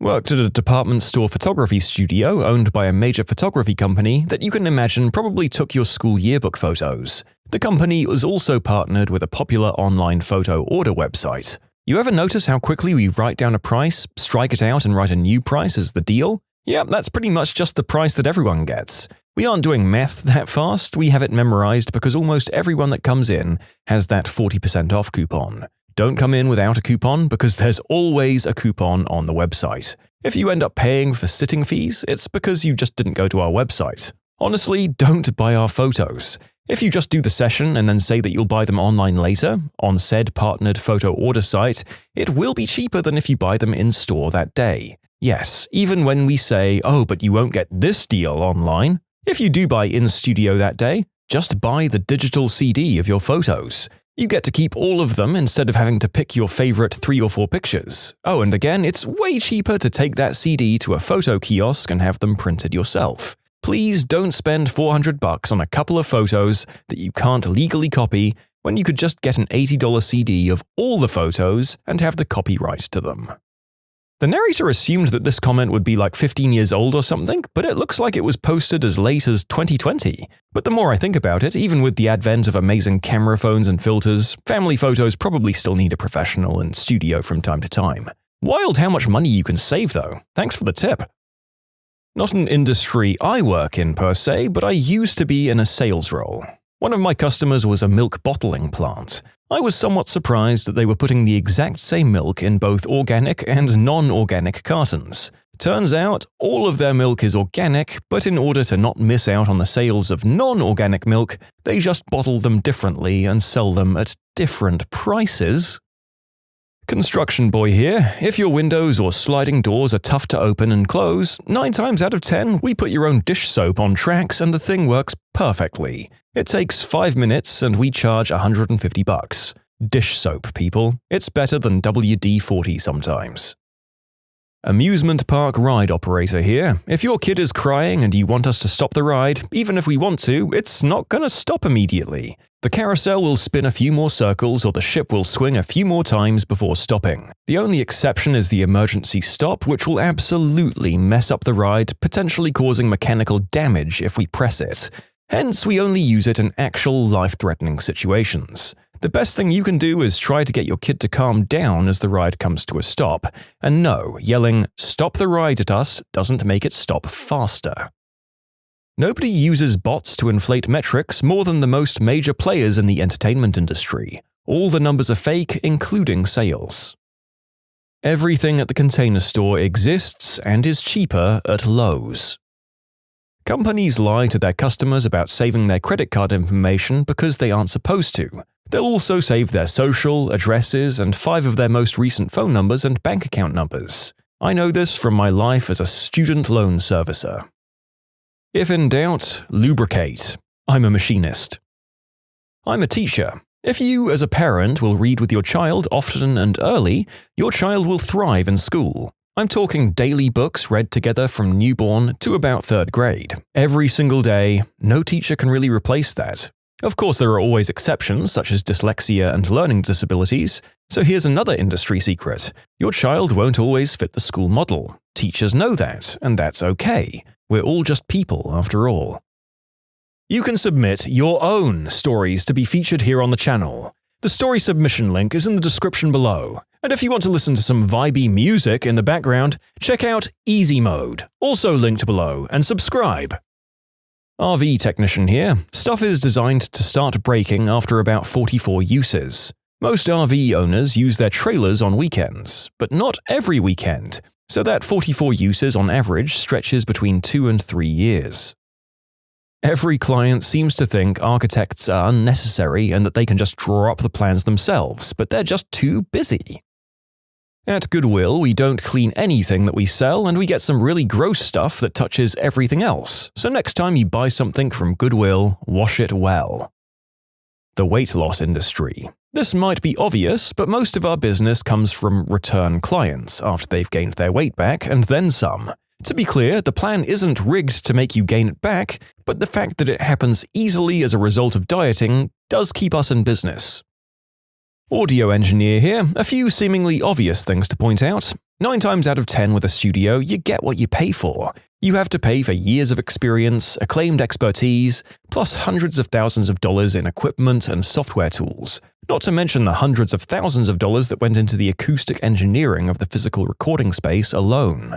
People walk into great studios, bulk at recording $1,000 plus for a song, but don't realize they're getting access to close to $1 million in tools, plus an engineer who's going to make them sound better than real life. On the flip side of that coin, be wary of eye candy. Don't be fooled by big mixing consoles. Sometimes they're not even used for your music. Heck, sometimes they don't even function. I've seen studios where the sole purpose of a large board is to dupe unsuspecting musicians into parting with their money. In larger studios, bands with smaller budgets are often stuck with an intern who may not even be getting paid. If your music is crap, no amount of production is going to make it a hit. As a small studio owner, I only share work that I think will bring me more business. Wondering why I haven't shared your music? It's because it's garbage. Billie Eilish recorded on budget equipment at home with her brother. Those recordings were then worked on by some of the best engineers in the world to make it sound like it wasn't. Be wary of a record label. They might offer to front the costs of your recordings and touring, but you have no creative control over your sound, where you record, your tour schedule, and usually the label will own your music. Oh, and you have to pay all of that money back to the label afterwards. Be cautious of studios that claim so-and-so recorded here. There's a studio in Iowa that claims Slipknot recorded here, and while it's true that Slipknot did record in that building, it was a different owner, different engineers, and some different equipment. You're not going to sound like Slipknot by recording there. Sorry. A lot of successful artists at a certain level of success do nothing more than create a concept and employ several assistants who are either current or graduating art students who actually make the art itself, its reproductions, or both. I know this is old news in the art industry and academy, but outside of it, I found it very hard to explain my job to people. I do believe that films also romanticize this field and warp what a lot of outsiders think it actually is.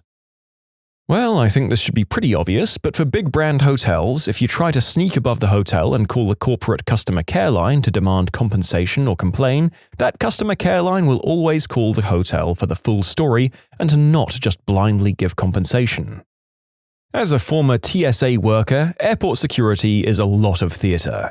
TSA is constantly failing plainclothes inspections. I worked with a guy who got fired because someone showed him an ID with a picture of Mickey Mouse on it, and he let the person through because he wasn't paying attention. I work in aviation as well. TSA is tested by something called red teams. They basically try to get things past security. The red team's success rate is in the 90% range.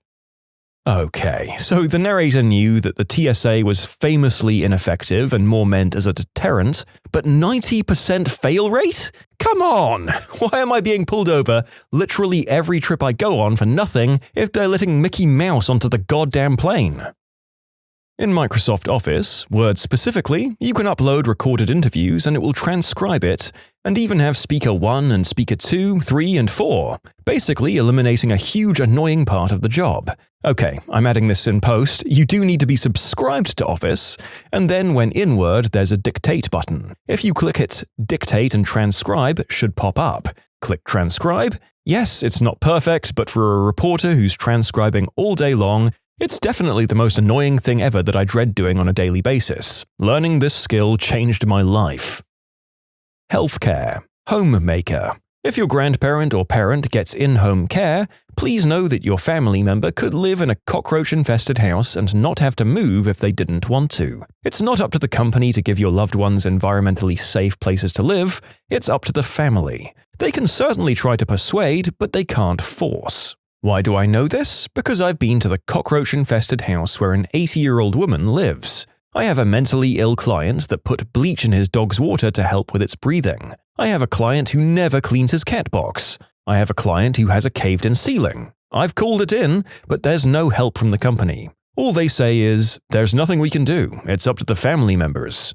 It's a sad, sad thing because there are so many family members and friends who really don't give a crap how some of their relatives are living. Sure, they'll visit, but do they clean the litter box? Do they make sure there are no cockroaches? Do they make sure the house is stable and not falling apart? Nope. They say they care and that they love the person, but they don't care enough to make sure they live in a healthy environment. It really worries me because if I imagine my own mother having such a deteriorated mind and there were no other family members to help her, she could live in a run-down, cockroach-infested house if she was stubborn enough. It frustrates me because whereas the client does have rights, should they really have the right to live somewhere where their health could be at risk, where their caregivers could be at risk as well? I understand that there are different perspectives. I'm well aware that many elderly or mentally ill people are severely stubborn and won't let you help. I know because I care for these types of people and hear about them often. I'm not disregarding your struggles. I simply wrote this post when I was overwhelmed and stressed from work. I've met many families who care for them, and bless you all who do. We need more of you in the world. Federal HR here. If you put the words from the vacancy announcement about what you need to qualify in your resume, you'll almost always be qualified. We search for those words instead of reading an entire resume. I'm a musician. It's not really a secret, but 90% of our revenue is from merch. Spotify plays, show guarantees and things, everything is menial in comparison to shirt sales. In fact, a big reason bands tour as often as possible is because we can sell more shirts when we're in front of people. The kind donations people give, hoping they go directly to the clients and shelters, actually end up at the Salvation Army or Goodwill to be resold, even though we're instructed to tell them that that won't be the case, and this is done before the clients are given the chance to decide if they want some of the donated stuff. As a beginner counselor straight out of school, I worked with a lot of children and adolescents. Consistently, the discussion with my colleagues was how it was the parents who were the biggest problem and the kids were just adapting to a crazy environment. Library worker here. The majority of donations we receive do not end up in circulation, on our shelves. No matter how much you demand we put them there once they're donated. The reason why this is because we only add items to the collection that we think will be checked out. Most libraries get funding based off statistics. We don't want to waste shelf space on items that people aren't checking out, as it won't improve our stats. So, unless the donated items are brand new or by popular authors, we won't be adding them to the collection. We also weed out unpopular items from our collection with extreme prejudice for this very reason, much to our patrons' horror. These books usually end up being sold at book sales to help generate funding for other library programs. Also, a lot of librarians will waive your fines if you have an excuse and you don't ask too frequently, even large fines. Librarians don't care about your fines and they aren't judging you. Please come back. We'd personally have more fines than you. Librarians are always overdue with their books. I'm a fossil replicator, and apparently the industry secret is just the fact that we exist. So many people are blown away to learn that most fossils they see in museums are replicas. Plumber here. There's no such thing as a flushable wipe. The package is lying. Your drains will clog, and fast. Your landlord will charge you and it's gonna suck. Just throw wipes in the trash if you use them. Toilet paper is the only acceptable wipe to throw away. Not a secret at all, just common knowledge somehow. Firefighters are trained in several areas and can specialize deeper into certain disciplines. Most of the emergencies we get called to are situations that we've never been trained in, but with 4 of us on a fire truck, we can normally figure out a solution. I'm a dentist. Here's the lowdown on toothpaste. As long as it has fluoride, they're all basically the same.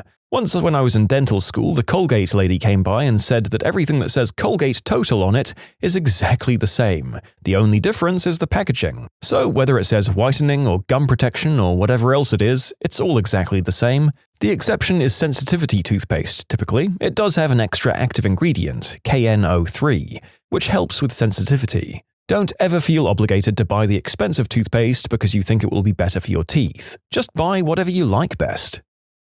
Auto insurance agent. Please, for the love of God, don't tell auto insurance agents more than you have to. They ask you a question, you just say yes or no, and answer the question as straight as you can. If you go on and on about your life story, you'll probably end up saying something you don't have to and making your rate higher or getting yourself declined. We want to get you that policy as cheap as possible, just only tell us what we need to know and don't say anything else. Those fruits and veggies you buy at the grocery store, wash them. When you subscribe, make sure to hit the bell to turn on notifications. Put the playlist on in the background to finish listening to all the stories, or if you want some vibey music to put on in the background, check out easymode. If you like Am I the Genius, give Am I the Jerk a shot. Everything linked in the description.